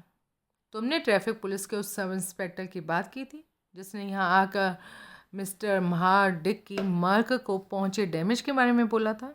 जी। क्या चाहता था वो? आप क्यों पूछ रहे हैं? I am a mister Mahadik. Okay. Oh, I am sorry sir. Mister Mahadik sir, sub inspector आपका रूम नंबर पूछता था जो मैंने उसे नहीं बताया। मैंने उसे आपकी मर्सिडीज़ के पास वेट करने को बोला था और उसकी बाबत आपको फ़ोन पर खबर की थी। सब इंस्पेक्टर से बात की कितना टाइम हो गया? 15 मिनट सर। ओके, अब मेरी बात गौर से सुनो। 10 मिनट में मेरी इंपॉर्टेंट वीडियो कॉन्फ्रेंस शुरू होने वाली है, इसलिए मेरे को टाइम की शॉर्टेज है। वो सब इंस्पेक्टर इतना इंतज़ार कर चुका है तो फिर यहाँ आएगा, मालूम करने के लिए फिर आएगा इतनी देर क्यों हो गई। मल के मालिक अभी क्यों नहीं आया? ओके। तुम सब इंस्पेक्टर आए तो बोलना कि पार्किंग में मर्ग पर मिस्टर महाडिक की जगह इंश्योरेंस एडजस्टर पहुंचेगा और जो भी कार्रवाई ज़रूरी होगी वो करेगा। FIR भी इंश्योरेंस वाले खुद दर्ज करवाएंगे। फॉलोड? Yes sir. किसी भी सूरत में किसी ट्रैफिक पुलिस वाले की वजह से मेरे को डिस्टर्ब नहीं करना, भले ही वो लोग मर्ग को टो कर ही ना ले जाएं। सब आपकी हिदायत के मुताबिक होगा sir. Thank you. Super gangster Amar Nayak शाम 4 बजे DCP भोसले के ऑफिस में पहुंचा, 4 वकीलों के साथ। आते ही जब उसने कहा मेरे को टेम का तोड़ा, DCP के माथे पर बल पड़े। साले 2 टके के मवाली को टाइम का तोड़ा, deputy commissioner of Mumbai police को नहीं। नायक साहब, एक वकील बोला, पुलिस के किसी भी सवाल का जवाब देने को तैयार हैं। बड़े बिजनेसमैन हैं, इसलिए शुक्रगुजार होंगे अगरचे उनसे फालतू बेमानी सवाल ना पूछे जाएं। ये बड़े बिजनेसमैन हैं, महकमे में हम क्या हैं जिनके सामने इनकी पेशी है? क्लर्क, चपरासी, दफ्तरी या मुंशी? DCP ने रूखे स्वर में बोला, आप क्या हैं ये आपको बेहतर मालूम है। ऐसे ही सवालों की बाबत नायक साहब की दरख्वास्त थी। हम इनकी दरख्वास्त पर गौर करेंगे। शुक्रिया। You are for of the kind who rules the roost? I have the honor. And your good name? Advocate Shishir Banerjee. और ये? Since you intend to take the lead, I don't think that many intros would be necessary. वकीलों ने यूं शक्ल बनाई जैसे उनके मुंह पर तमाचा पड़ा हो। DCP नायक की ओर घूमा। पिछली रात धारावी लक्ष्मी बाग के इलाके में एक बहुत बड़ा वाकया हुआ। एक रेस्टोरेंट में मौजूद 15 लोगों को मशीन गन की गोलियों से भून दिया गया। हमारे 0 नंबर कहते हैं कि वो नरसंहार आपने ऑर्गेनाइज किया था। गलत कहते, बोम मारते, नायक सहज भाव से बोला। What is 0 number? बैनर्जी बोला। आपके क्लाइंट जानते हैं, वरना यही सवाल इन्होंने किया होता। इस बाबत बाद में ये आपको एजुकेट करेंगे। ओके। पुलिस के भड़वों को बोलते जो उधर खुफिया खबरें पहुंचाते। See how quick he is an educating you. वकील ने जवाब नहीं दिया। DCP वापस नायक की ओर घूमा। कल आधी रात के करीब आप कहाँ थे? अपने बंगले पर, जो कि धारावी से बहुत दूर मराड़ में। रजनों गवाह, सब सिखाए पढ़ाए तोते। साबित करना। बंगला खुद फाइनेंस किया वाइट मनी से? दूंगा जवाब जब इनकम टैक्स वाले पूछेंगे। मिस्टर भोसले, बैनर्जी तीखे स्वर में बोला, ऐसे ही सवालों की बाबत मैंने एडवांस में आपको वार्न किया था। What's the objection? डीसीपी की त्योरी चढ़ी। Your question is irrelevant and in no way is conducted to the present inquiry. आप ये बात जानते बूझते कह रहे हैं कि आपका क्लाइंट एक नोन गैंगस्टर है और आप पुलिस के एक सीनियर ऑफिसर इस बात से वाकिफ़ हैं? हाँ, बाखूबी। तो ये छुट्टे क्यों घूम रहे हैं? मैं इन्हें अभी गिरफ्तार कर सकता हूँ। नहीं कर पाएंगे। क्यों? जब तक डिस्ट्रिक्ट कोर्ट फिर से ऑर्डर इशू नहीं करता, इनकी गिरफ्तारी पर रोक है। What nonsense! घोष, सर को कोर्ट का ऑर्डर दिखाओ और कॉपी दो। घोष नामक युवा वकील ने तत्परता से दोनों काम किए। पुलिस के दोनों अफसर थोड़ी देर कोर्ट ऑर्डर का मुआयना करते रहे और धीमी आवाज़ में मंत्रणा करते रहे। आखिर डीसीपी ने ऑर्डर को एक और डाला। Mister Banerjee, I appreciate your promptness. Thank you. इसी वजह से यहाँ आने में 4 बजा दिए। कोर्ट की कार्रवाई में टाइम तो लगता ही है। अब आपकी यहाँ मौजूदगी पुलिस के सवाल और अपने क्लाइंट के जवाब मॉनिटर करने के लिए है। यस, इसलिए भी है। Super. So may I know proceed with your client? You are the big boss, sir. You don't need my permission. I am glad that you told me. वकील खामोश रहा। परसों की दबिश के बारे में क्या कहते हैं? डीसीपी नायक से संबोधित हुआ, जो हमारे थाना अध्यक्ष इंस्पेक्टर सुर्वे ने चर्च गेट की उस 15 मंजिला बिल्डिंग पर की थी, जिसके टॉप फ्लोर पर आपका ऑफिस और जिसके ग्राउंड फ्लोर पर आपका गोदाम बताया जाता है। क्या कहूँ, मेरा उससे कोई लेना देना था? नहीं था। आप सवाल कर रहे हैं? मेरा उससे कोई लेना देना नहीं था। उस दबिश का निशाना आप नहीं थे? कौन कहता मैं था? आप फिर सवाल कर रहे हैं। मिस्टर नायक, आप जवाब दीजिए सिर्फ, प्लीज़। बनर्जी बीच में बोला। सवाल क्या आया? वकील ने डीसीपी की ओर देखा। जिस दबिश का मैंने जिक्र किया उसका निशाना आप थे? नहीं। दबिश की आपको खबर कैसे लगी? ऐसी खबर देर सवेर लगती ही है। कब लगी, देर या सवेर?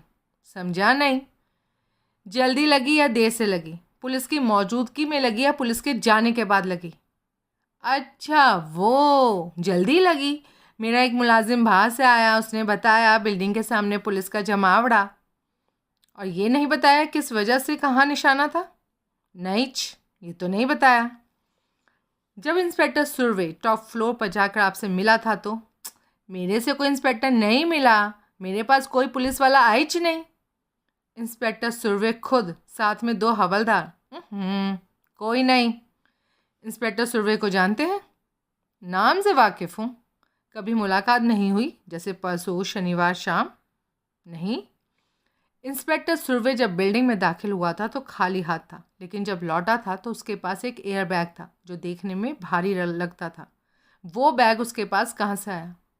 अब मेरे को कैसे पता कहाँ से आया? कहते उसके साथ 2 हवलदार थे, उनसे पूछो कहाँ से आया। आपके पास से आया। बंडल नहीं, bag, air bag, heavy fully packed air bag. मेरा मतलब मेरे पास से नहीं आया। उसमें आपकी ज़बान में गुलदस्ता था।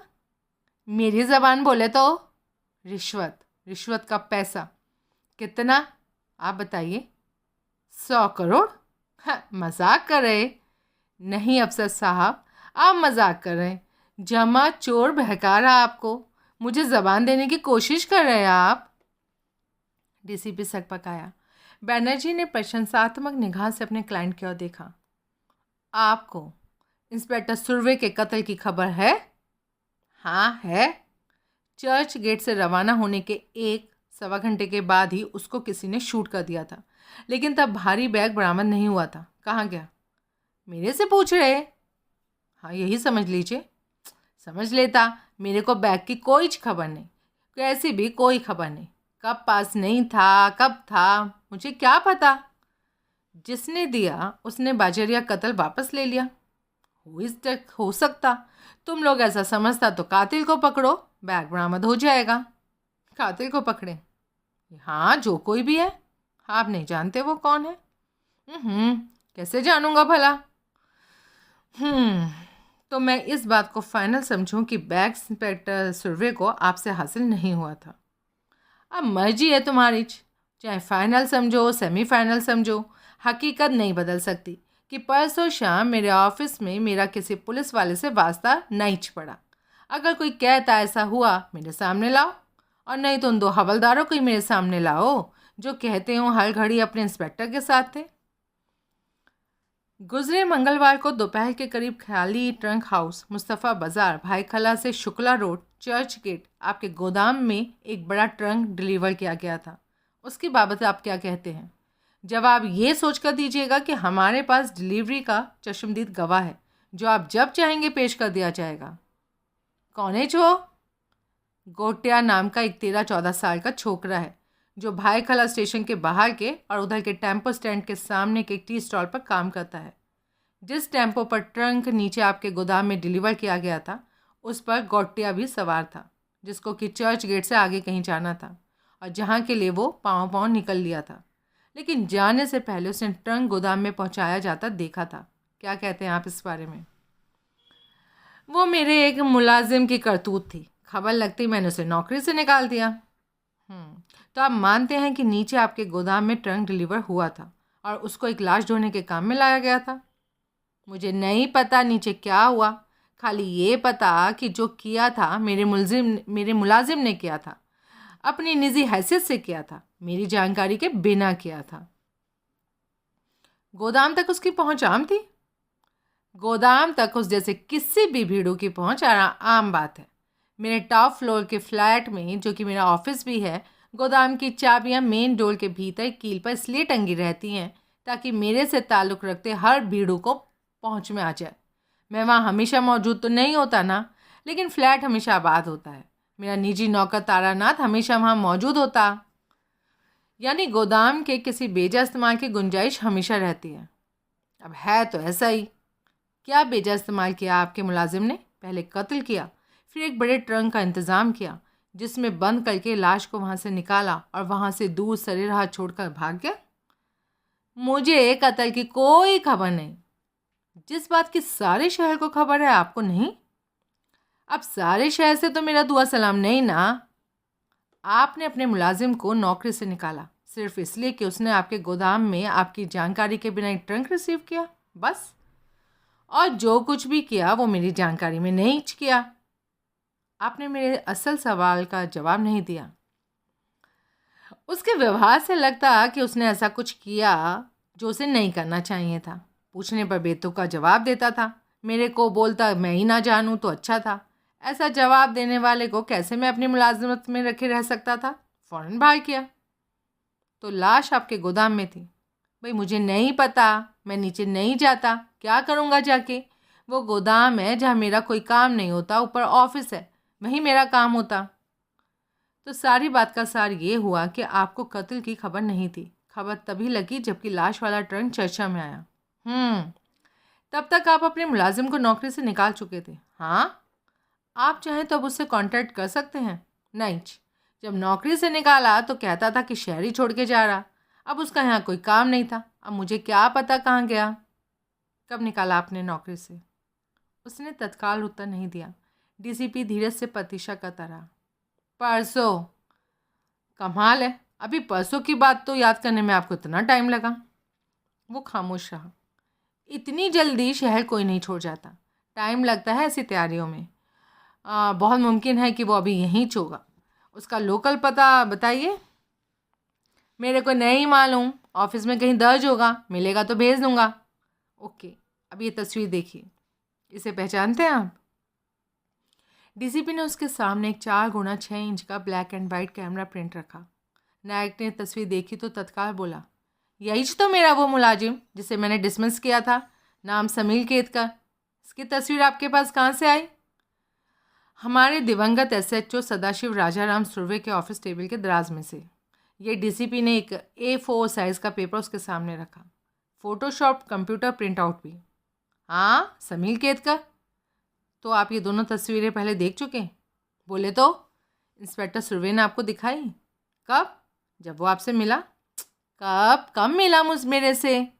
परसों शनिवार शाम को दबिश वाले दिन। चोर बहका रहे, मैं तुम्हारे उस इंस्पेक्टर से कभी नहीं मिला। पक्की बात? 100 टांग पक्की बात। अच्छा, खैर फिलहाल मुझे आपका जवाब मंजूर है। नायक ने गर्दन हिलाकर मंजूरी कबूल की। आपकी जानकारी के लिए आपका ये मुलाजिम अब इस दुनिया में नहीं रहा। नायक की भवें उठी। कल रात को साइन के एक गेस्ट हाउस के सामने के कंपाउंड में इसकी गोलियों से बिंधी लाश पड़ी पाई गई थी। फिर भी मेरे को इसका लोकल पता पूछ रहे? नायक बोला, कत्ल का केस है, तफ्तीश में काम आता। फिर आपने बता तो नहीं दिया। नायक खामोश रहा।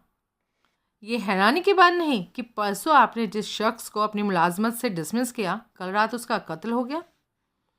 कोई हैरानी की बात नहीं, मुंबई शहर का किरदार ही ऐसा ही।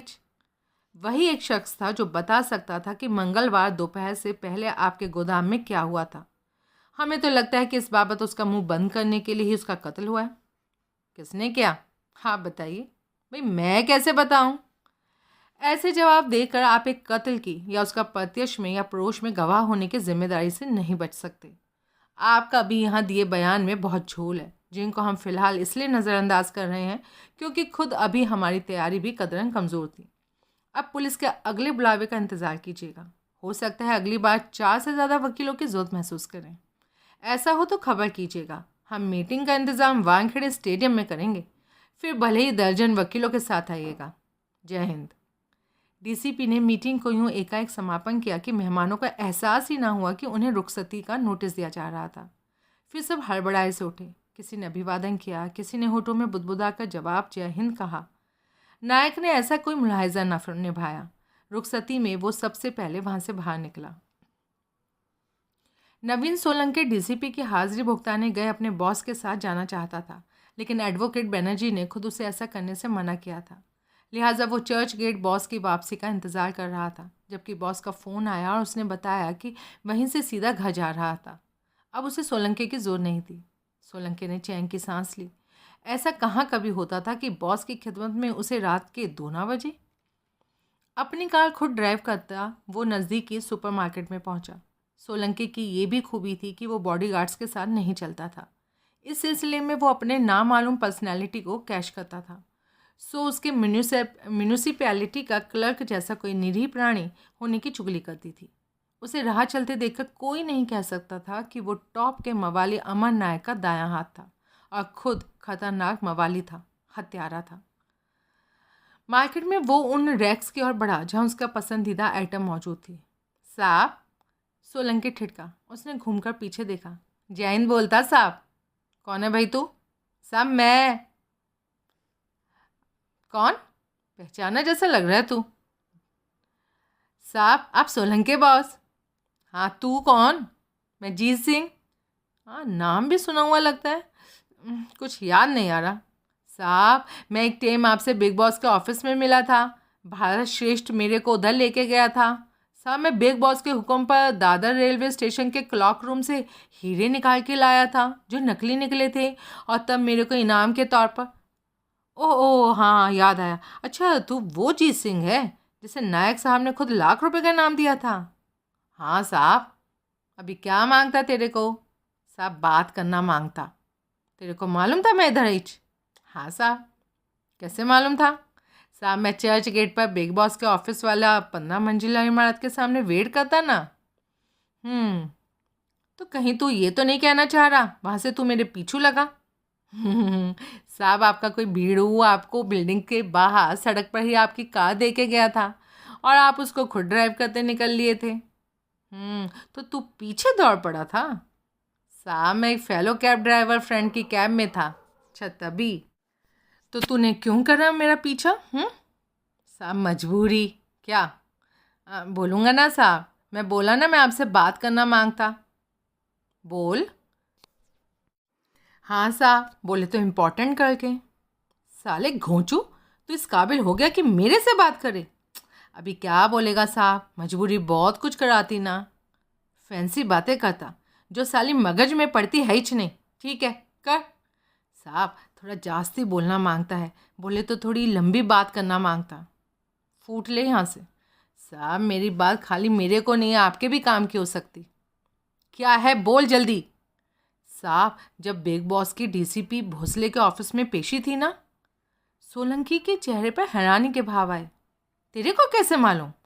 मेरी भी पेशी थी, तब मैं बिग बॉस को उधर आता देखा। तेरी क्यों पेशी थी? लंबी कहानी है साहब, मेरे को मालूम आप खड़े खड़े सुनना पसंद नहीं करेंगे। सोलंकी ने उसकी बात पर विचार किया। ठीक है सुनता मैं तेरी लंबी कहानी, लेकिन क्या नाम बोला? जीत सिंह। हाँ, अगर तू बॉम्ब मारता निकला ना, अगर तू फेंकता निकला और लंबी लंबी छोड़ता निकला तो तेरी खैर नहीं। पूछा क्या खैर नहीं? मेरे को मालूम साहब। चल। सोलंकी आगे बढ़ा तो जीत सिंह उसके पीछे हो लिया। उसने खास एहतियात बरती और बड़े मवाली से एक कदम पीछे चला। उसी फ्लोर पर एक रेस्टोरेंट था जहां वो पहुंचे। उस घड़ी रेस्टोरेंट में कोई खास भीड़ नहीं थी। सोलंकी ने एक कोने की टेबल चुनी। उसके हुक्म पर जीत सिंह और वो आमने सामने बैठे। तत्काल एक वेटर उनकी टेबल पर पहुंचा। अभी बात करना, बुलाने पर ऑर्डर के लिए आना। क्या? सोलंकी ने रूखे में उत्तर दिया।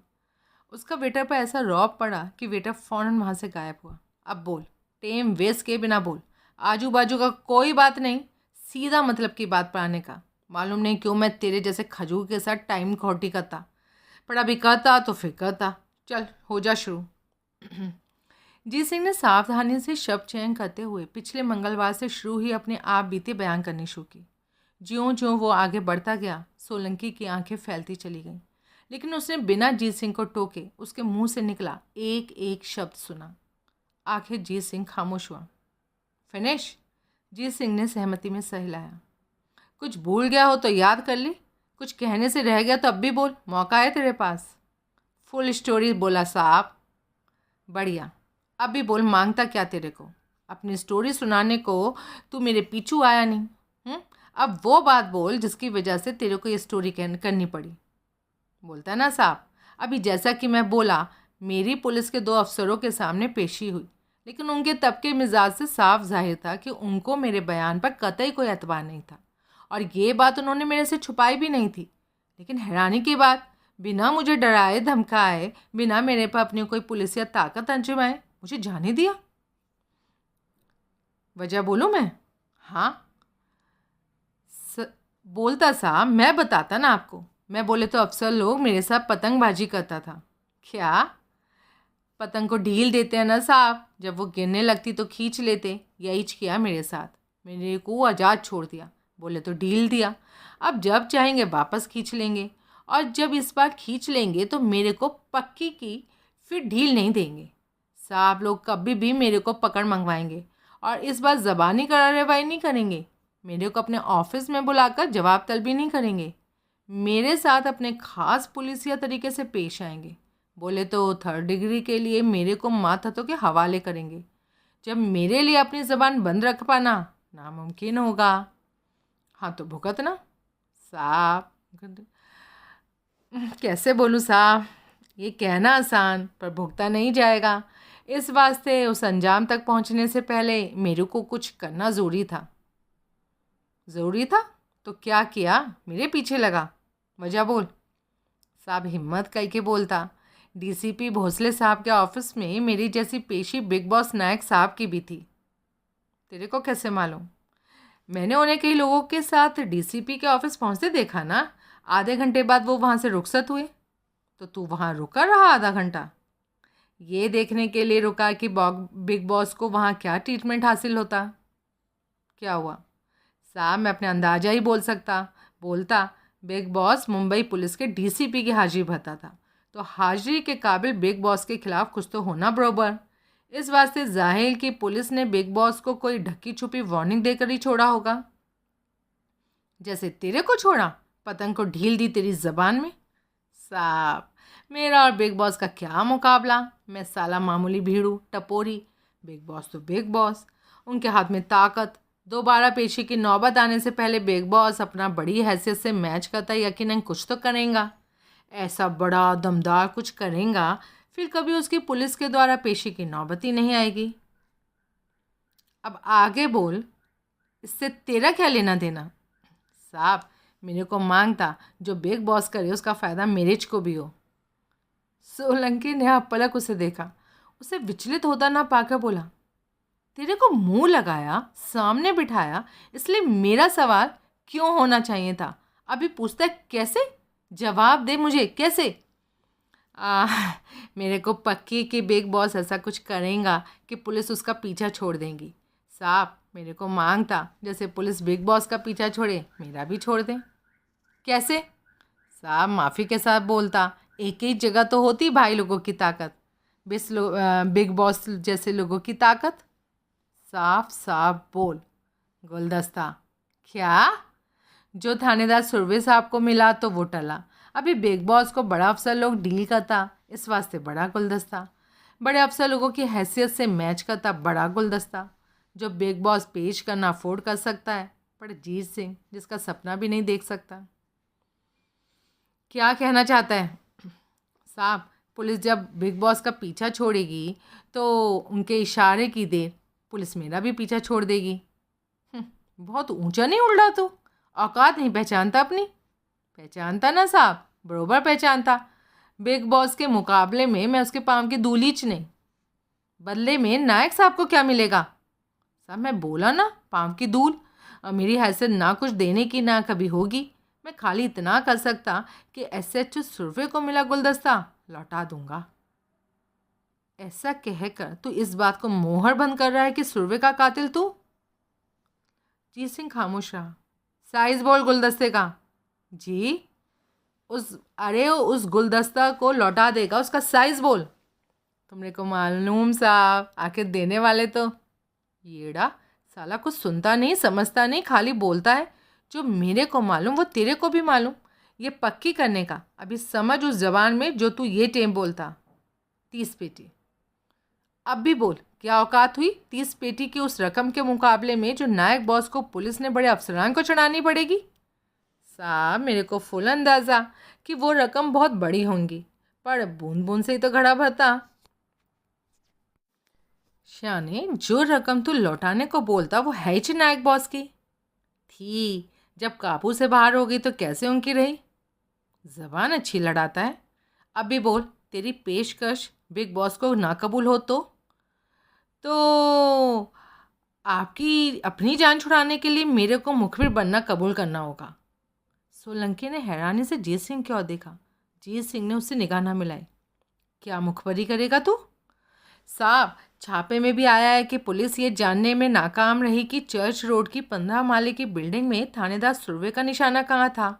मैं बतौर सरकारी गवाह बयान करेगा ना कि थानेदार सुरभि बिल्डिंग में 15वें माले पर गया था, जिस पर कि बिग बॉस का अमर नायक बॉस का कब्जा था, जहां उसके साथ चले 2 हवलदार हर जगह हर घड़ी अपने बॉस के साथ थे। जहां से उसे गुलदस्ता हासिल हुआ था तो उसने बिग बॉस का पीछा छोड़ा था। तेरे को क्या मालूम? जो बात पुलिस को नहीं मालूम उसकी बाबत तेरे को क्या मालूम? जीत सिंह खामोश हो गया।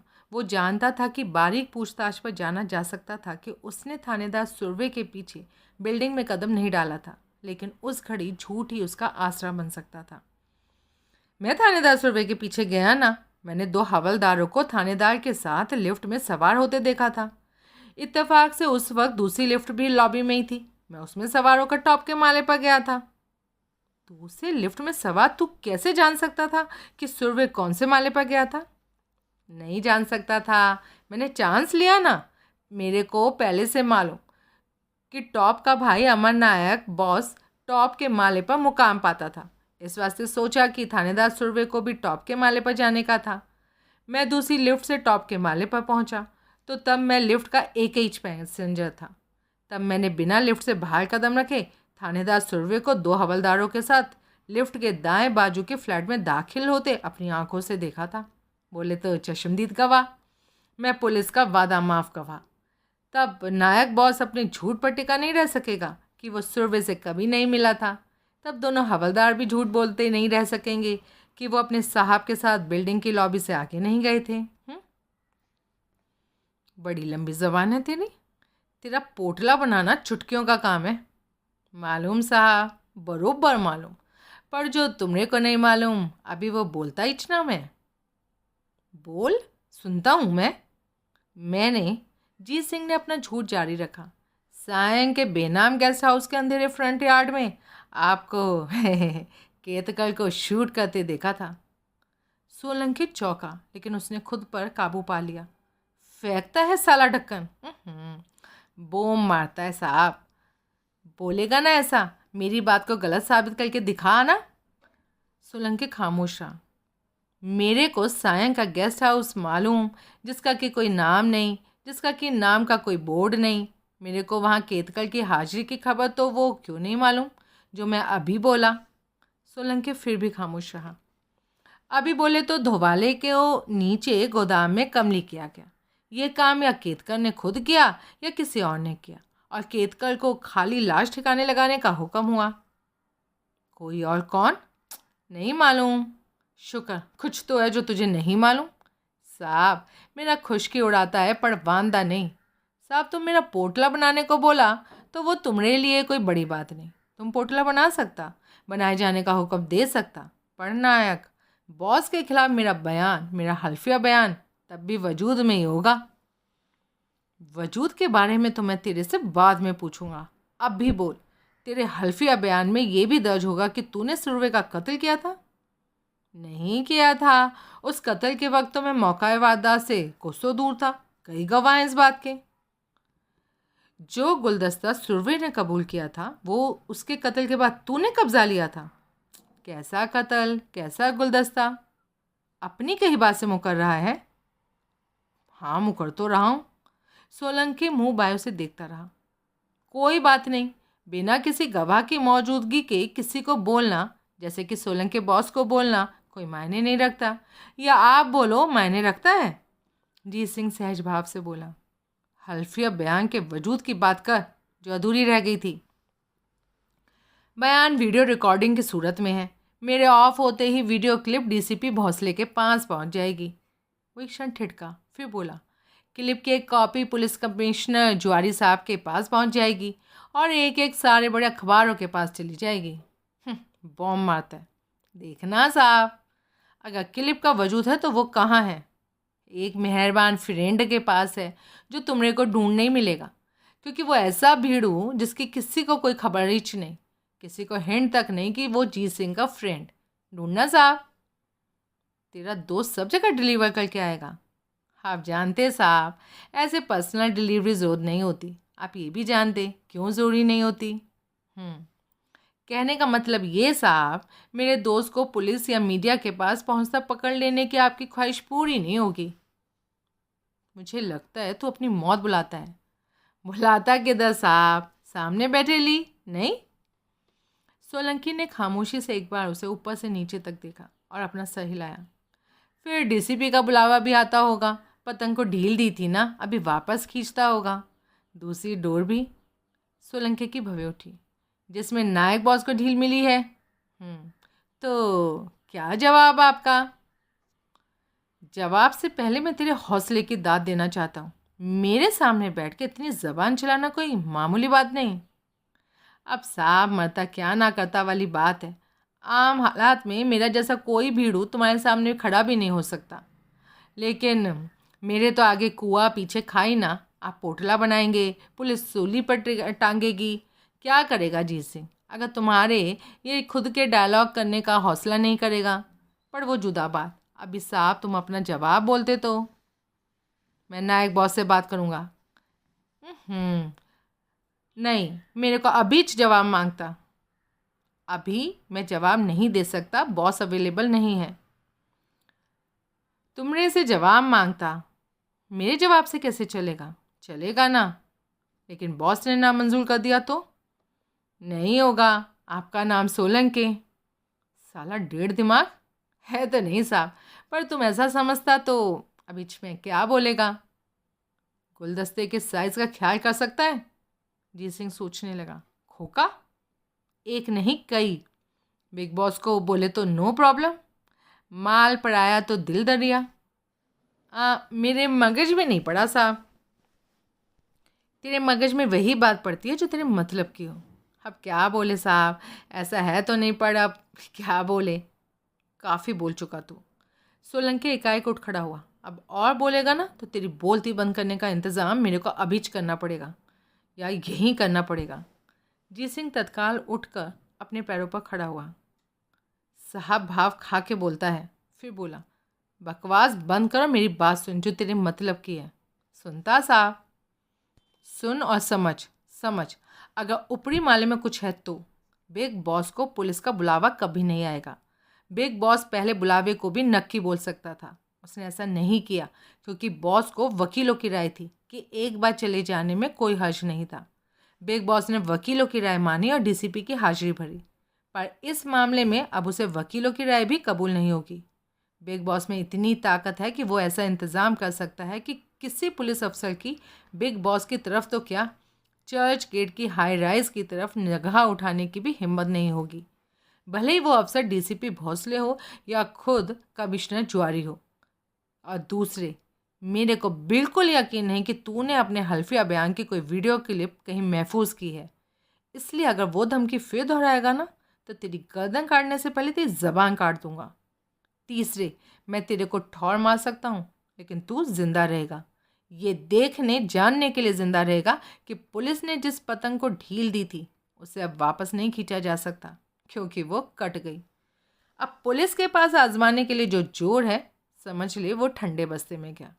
थोड़ा इंतज़ार कर, ताकि तू खुद जान सके कि तू बदकिस्मत है या बेहद खुशकिस्मत।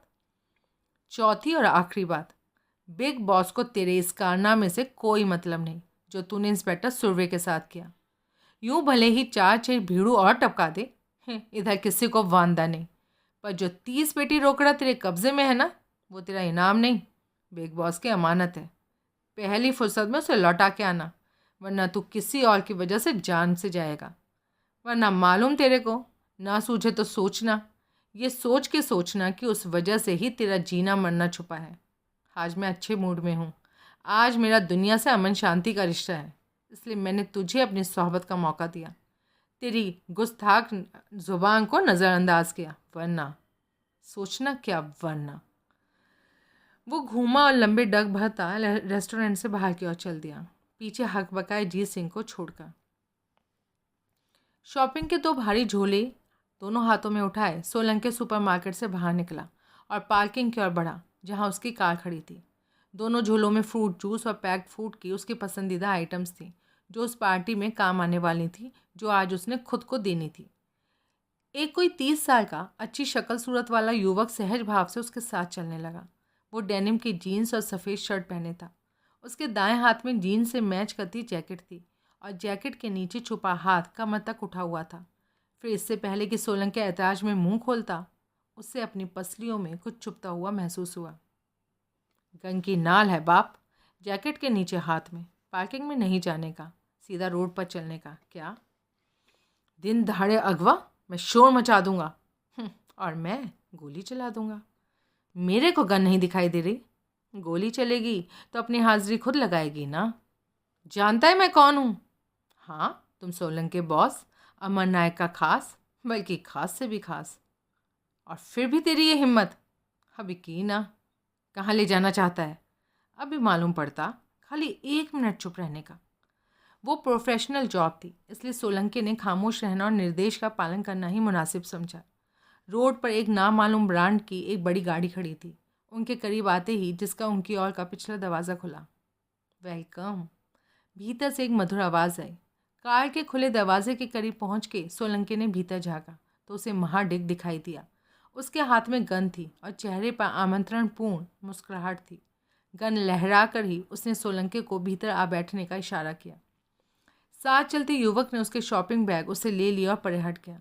सोलंकी भीतर दाखिल हुआ। युवक ने अपने पहलू से धक्का देकर दरवाज़ा बंद किया तो शीशे का काला पर्दा होने की वजह से उसे वो दिखाई देना बंद हो गया। वो उसे फिर दिखाई दिया जब वो कार में आगे ड्राइवर के साथ जा बैठा।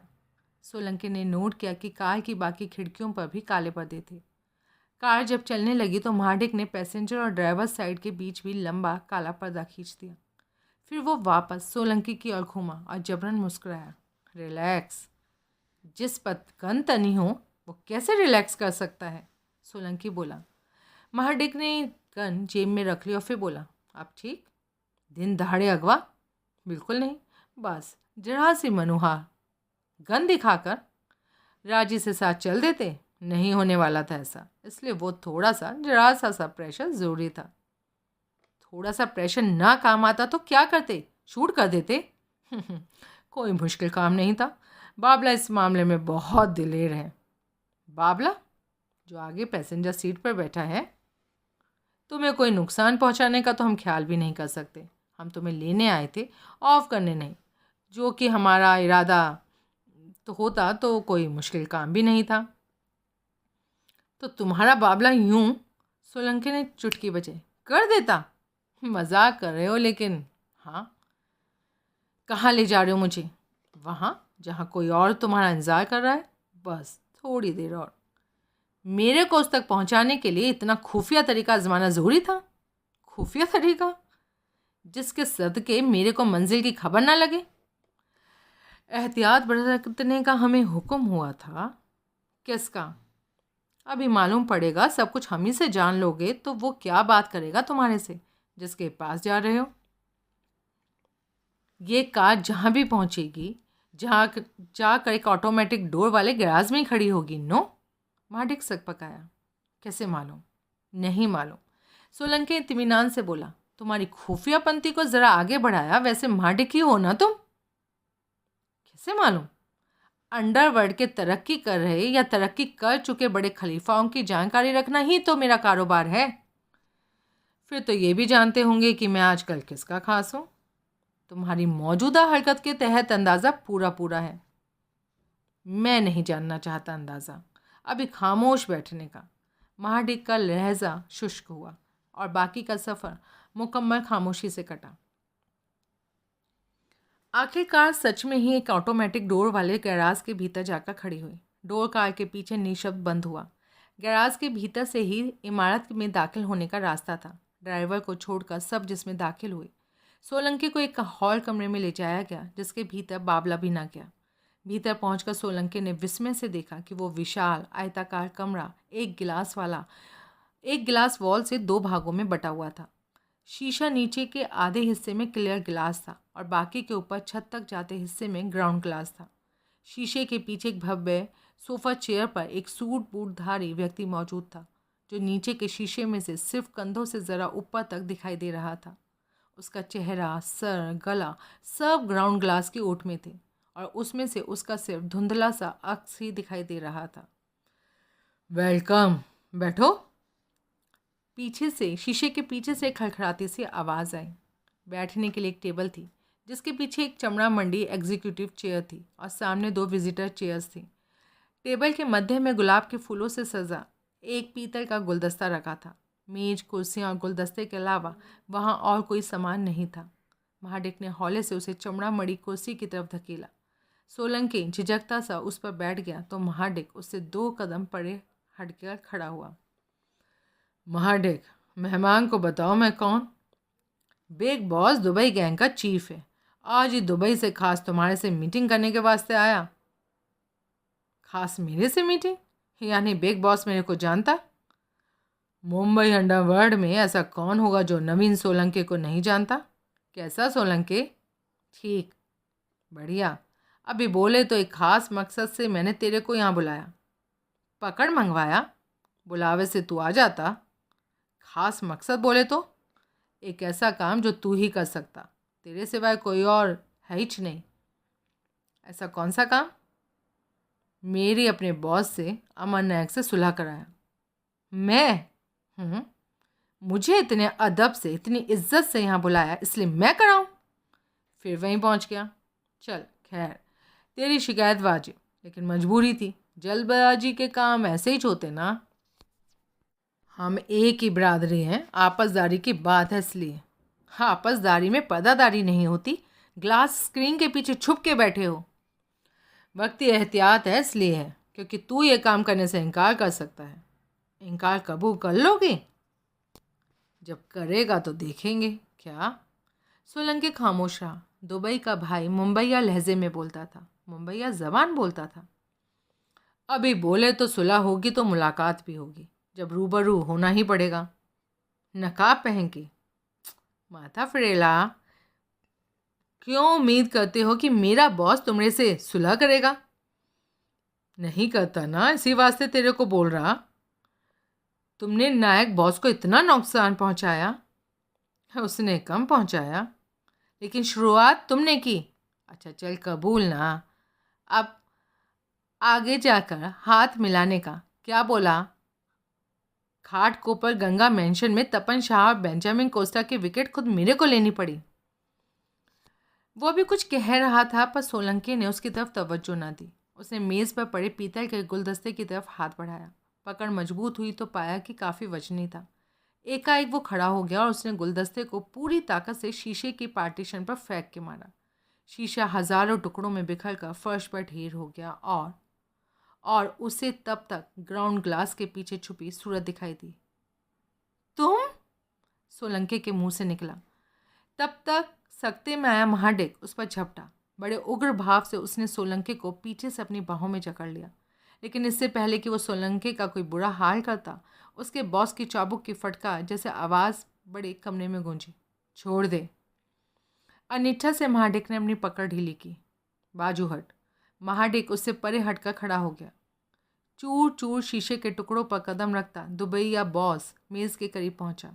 सोलंके ने मंत्रमुग्ध भाव से उसे देखा। उसके सामने सलमान गाजी खड़ा था। क्या? बोले तो दुबई गैंग का बिग बॉस तुम? सोलंके के मुंह से निकला। कोई शक? दुबई पहुंच गया? कभी शक्ल नहीं देखी। कमाल है, शीशे के पर्दे के पीछे से मेरे को सलमान गाजी की आवाज़ ना सुनाई दी, जो अब सुनाई दे रही है, जिसे मैं बखूबी पहचानता हूँ। मॉडर्न टेक्नोलॉजी का कमाल। आजकल मार्केट में ऐसे आले आम मिलते जिनमें से बोलो तो आवाज़ बदल जाती। तो अभी शीशे के पीछे ऐसा आला इस्तेमाल करते थे तो आवाज़ बदल लेता था। हाँ, तुमने तो ऐलान किया था कि तुम रिटायर हो चुके। मजबूरी बन गई। पुलिस मेरे पीछे, एनसीबी मेरे पीछे, इनकम टैक्स का महकमा, एनफोर्समेंट डायरेक्टर सब मेरे पीछे। क्या करता? रिटायर होने का ऐलान करना ज़रूरी हो गया था। गुमनामी की ज़िंदगी गुजारनी ज़रूरी हो गई थी ना। सारी ज़िंदगी तो तुमने भाई गिरी में गुजारी, कैसे तुम गुमनामी की ज़िंदगी जी पाते? इसीलिए तो चोरी चोरी चुपके चुपके दुबई गैंग खड़ा कर रहा। अभी किया तो यही बोले तो कमाल किया। वो हंसा और संजीदा हुआ। जो हरकत अभी तूने की वो कोई सोलंके ही कर सकता था, किसी दूसरे की मजाल नहीं हो सकती थी। बड़ा रिस्क लिया। गुलदस्ता तेरे हाथ में देखती महाडिक तेरे को शूट कर सकता था। वो किस्सा अब छोड़ो, अब सुलह की बोलो। क्या बात बोलते हो? सोलंके ने विचारपूर्ण मुद्रा बनाई। नायक ने कल रात लक्ष्मी बाग में जो कहर बरपाया, सलमान गाजी चिंतित भाव से बोला, उसने मेरे सारे गैंग को हिला दिया। सबने महाडिक को बोला कि हमरे को नायक से सुलह मांगता था। महाडिक मेरे को बोला अभी मैं आगे तेरे से बात करता, सुलह करा। बॉस बहुत भड़का हुआ है, सोलंके बोला। तो तू शांत करा ना, तेरी ज़रूर सुनेगा, क्योंकि तू कोई ऐरा गैरा भीड़ू तो नहीं। नवीन सोलंके है, ये नहीं हो सकता कि नायक तेरी नहीं सुने। कोशिश करता कर, ज़रूर कर, पढ़, कोशिश में कामयाब होकर दिखा और मेरे को गुड न्यूज़ दे। कैसे? महाडिक का मोबाइल नंबर लेकर जाना। बॉस वो बड़ी शर्तें लगा सकता है मेरा बॉस। देखेंगे ना, सुनेंगे। तू एक बार मेरी उससे मीटिंग फिक्स कर। जब मैं सर नीचा करके उससे बात करूँगा तो क्या वो मेरे को ना उम्मीद करेगा? मैं ठीक सुना? सर नीचा करके? हाँ हाँ, इतनी हेटी के लिए दिल नहीं मानता, लेकिन हाँ, तो मेरे गैंग की बेहतरी और सलामती के लिए हाँ, गैंग चालू रहेगा। पर यह टेम नायक से टकराव नहीं होगा। सुलह का ये भी एक मुद्दा होगा। नायक मेरे से कहीं ज़्यादा काबिल भीड़ू, वो जो करेगा अच्छा करेगा। क्या करता? मैं बात कर। अब बनी बात की बाजरिया, महाडिक मेरे को गुड न्यूज़ दे बस। बरोबर? सोलंकी ने सहमति में सर हिलाया। बढ़िया। एक आखिरी बात अब बोलने का मेरे को, फिर तो इज्जत के साथ इधर से जा सकता। सोलंकी की भवें उठी। मेरी सुलह की दरख्वास्त को मेरी कमज़ोरी समझने की गलती नहीं करने का। चोट खाया मवाली चोट खाए सांप की तरह होता। इस बात को यूं समझ सोलंके, आज चर्च गेट सुपरमार्केट के सामने मौत तेरे को छू कर गुजरी। अब खुद फैसला कर, क्या नायक इतना बड़ा नुकसान, बोले तो तेरा नुकसान झेल पाता? तुम्हारे सोलंके का सर इनकार में हिला। तुम्हारे और भी इम्पोर्टेंट कल के बीड़ू मेरे फ्रेम में, एक ही बार में सबको ऑफ कर सकता मैं। तो करते क्यों नहीं?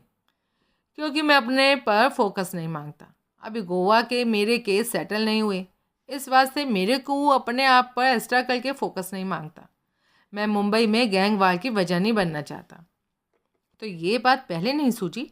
तब नहीं सूझी जब नायक के 60 किलो सोने वाले ट्रक को हाईजैक किया था और इस हरकत से जैसे नायक का मुंह चिढ़ाया था। सोलंके, अगर पुरानी बात की मिसाल बनाते रहेंगे तो सुलह की बात नहीं कर पाएंगे। क्या सलमान गाजी, क्या अमर नायक, क्या काला चोर, गलत फैसले किसी से भी हो सकते। हमने से हुए तो मैं सुलह की दरख्वास्त करता ना, तो नायक को इतनी कदर होगी या नहीं। मैं इस बात को ध्यान में रखते हुए बॉस से बात करूँगा। महाडिक तेरे को छोड़ कर आएगा। कैब बुला दो, मैं खुद चला जाऊँगा। अरे आता ना छोड़ के, कैब के आने में टाइम लग सकता। वांदा नहीं, जिस वजह से तू खुद जाना चाहता वो तेरे काम नहीं आएगी। क्या? प्यादों की फौज के साथ इधर लौट के आएगा तो ये जगह तुझे उजाड़ मिलेगी। खाली तेरे से मुलाकात के लिए इसका इंतजाम किया गया। शीशे की दीवार का भी? अब तो तेरी मेहरबानी से शीशा टूट गया, साबुत रहता तो वापस हो जाता ना। हो। फिर सोलंके महाडिक की ओर घूमा। चल भाई, छोड़कर आ। पार्टी का मूड अब उसका नहीं रहा गया था। मंगलवार 14 दिसंबर। अमर नायक से मुलाकात के लिए जगह सलमान गाजी ने खुद चुनी थी। मुंबई की घनी आबादी से दूर वो एक उजाड़ बीच था जहाँ कभी कोई आता जाता नहीं था। सिर्फ बाजू में एक चट्टान के ऊपर बना एक लाइट हाउस था जिसके रखरखाव के लिए वहाँ कोई स्थायी स्टाफ नहीं था। वहाँ अपने अपने बॉस के साथ नवीन सोलंके और भाऊ राव वसंत राव महाडिक पहुँचे थे। पहुँचते ही महाडिक ने अमर नायक की और सोलंके ने सलमान गाजी की बारीक तलाशी ली थी, जिससे दोनों बड़े वालियों ने कोई एतराज़ नहीं किया था। अपनी आदत के खिलाफ अमर नायक ने भी नहीं। फिर खुद नायक ने महाडिक की और गाजी ने सोलंकी की तलाशी ली थी। यूँ सुनिश्चित हुआ था कि चारों में से कोई भी हथियारबंद नहीं था। तदुपरांत समंदर किनारे एक फोल्डिंग मेज़ के सामने सामने 2 फोल्डिंग कुर्सियां लगाकर दोनों बिग बॉसेस के दाहिने वहाँ से रुखसत हो गए थे और दोनों ने वहाँ से बहुत दूर मुकाम पाया था। अब अमर नायक और सलमान गाजी मेज़ के आर पार एक दूसरे के आमने सामने विराजमान थे। कई क्षण खामोशी रही, फिर नायक ने खामोशी भंग की। कैसा? ठीक, गाजी बोला। रिटायर नहीं हुआ, नया गैंग खड़ा कर लिया। दुबई गैंग, फैंसी नाम। करतबी हजरती तू खुद, पुराना पापी। क्या करता, और तो कुछ सीखा ही नहीं जिंदगी में। बिग बॉस दुबई में, असल में इधर ही ऐसे ही था। तुमने को मालूम अब सुलह चाहता, क्योंकि मालूम अमर नायक का मुकाबला नहीं कर सकता। अब ऐसी बातों का जिक्र बेमतलब, जिस बातों का मतलब वो सुलह की बात। सुलह बराबरी में होती, तुम मुझे अपने बराबर नहीं समझते। तू बता, जो बराबरी करता वो सुलह की बात करता, लड़ो या मरो करता। मैं यहाँ नसीहत के लिए नहीं आया, मैंने साफ दिल से सुलह तजवीज़ की थी। अगर अब तुम्हारा इरादा बदल गया तो साफ बोलो, मैं रुखसत पाऊँ। इतनी जहमत, इतनी तैयारी के साथ आ गया तो तब जाना जब मैं भेजे तेरे को। जहमत के साथ, तैयारी के साथ। क्या? मैं कुछ समझा नहीं। गाजी के माथे पर बल पड़े। सुलह हो गई तो क्या करेगा? गैंग चालू रखेगा या फिनिश करेगा? चालू रखूँगा, लेकिन ऐसे चालू रखूँगा कि फिर कभी हमारे बीच टकराव की नौबत ना आ पाए। मानता है मेरा ट्रक हाईजैक करके तूने गलत किया? हाँ, उस समय नहीं लगा था, पर अब लगता है। बोले तो सोना काबू में आ जाता तो फिर आगे हमारा रवैया जुदा होता। 60 किलो सोना इतना ताकत बना देता कि अमर नायक की नाक में रस्सी डालने के काबिल हो जाता। देखो, मेरी फिर से तुमसे दरख्वास्त है, पुरानी बातों पर मत जाओ। वो बात करो जो इस समय करनी है, सुलह की बात। करते, पर मेरे को एक सवाल का जवाब दे। पूछो। क्या दुश्मन को माफ़ किया जा सकता? दुश्मन कौन?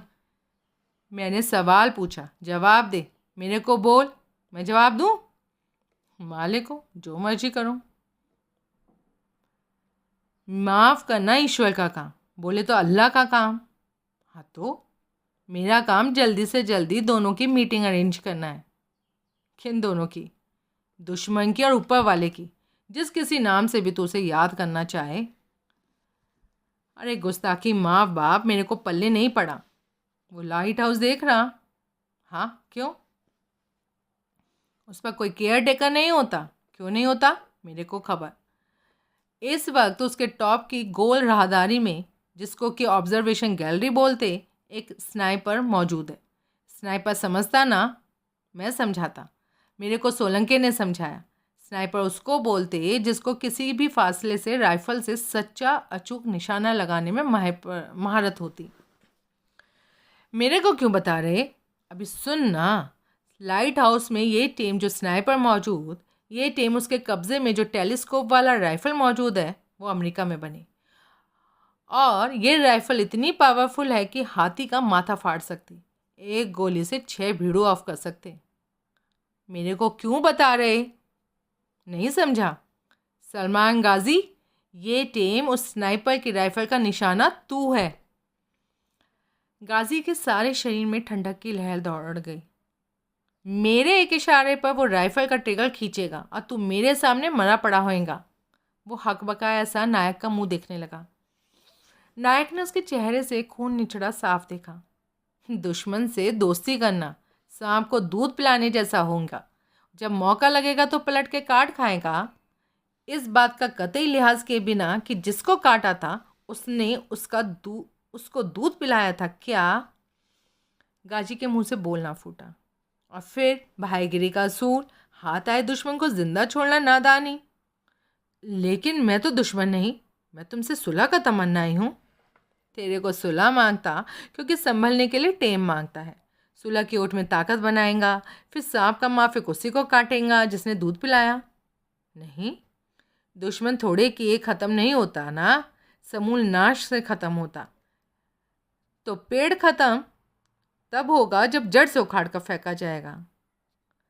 बुरा वक्त सबसे बड़ा उस्ताद होता है, बहुत कुछ सिखा देता है। जैसे तेरे को सिखाया सुलह की पेशकश से अमन नायक को भरमाया जा सकता था। नहीं, मैं सच्चे दिल से। फेंकना नहीं, भाई लोगों के दिल नहीं होता। जो दिल की सुनता वो भाईगिरी में फेल माना जाता। भाईगिरी में किसी मुकाम पर पहुंचना तो मगज से काम लेना पड़ता। इधर नायक ने एक उंगली से अपनी कनपट्टी ठकठकाई।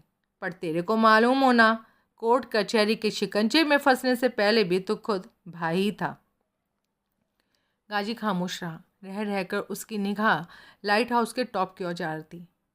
तू हैरान हो रहा होगा, मुलाकात की जगह तूने चुनी, फिर भी मैं लाइट हाउस में स्नाइपर का इंतज़ाम कैसे खड़ा किया?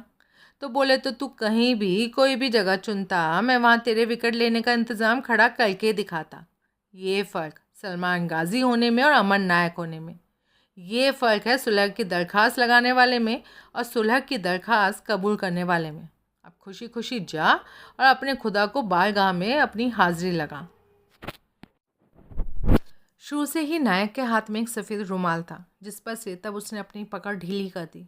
रुमाल के ज़मीन छूने की देर थी कि सुलह के तमन्नाई तोड़ फोड़ उधेड़ बुन विशेषज्ञ सलमान गाजी के प्राण छूट गए।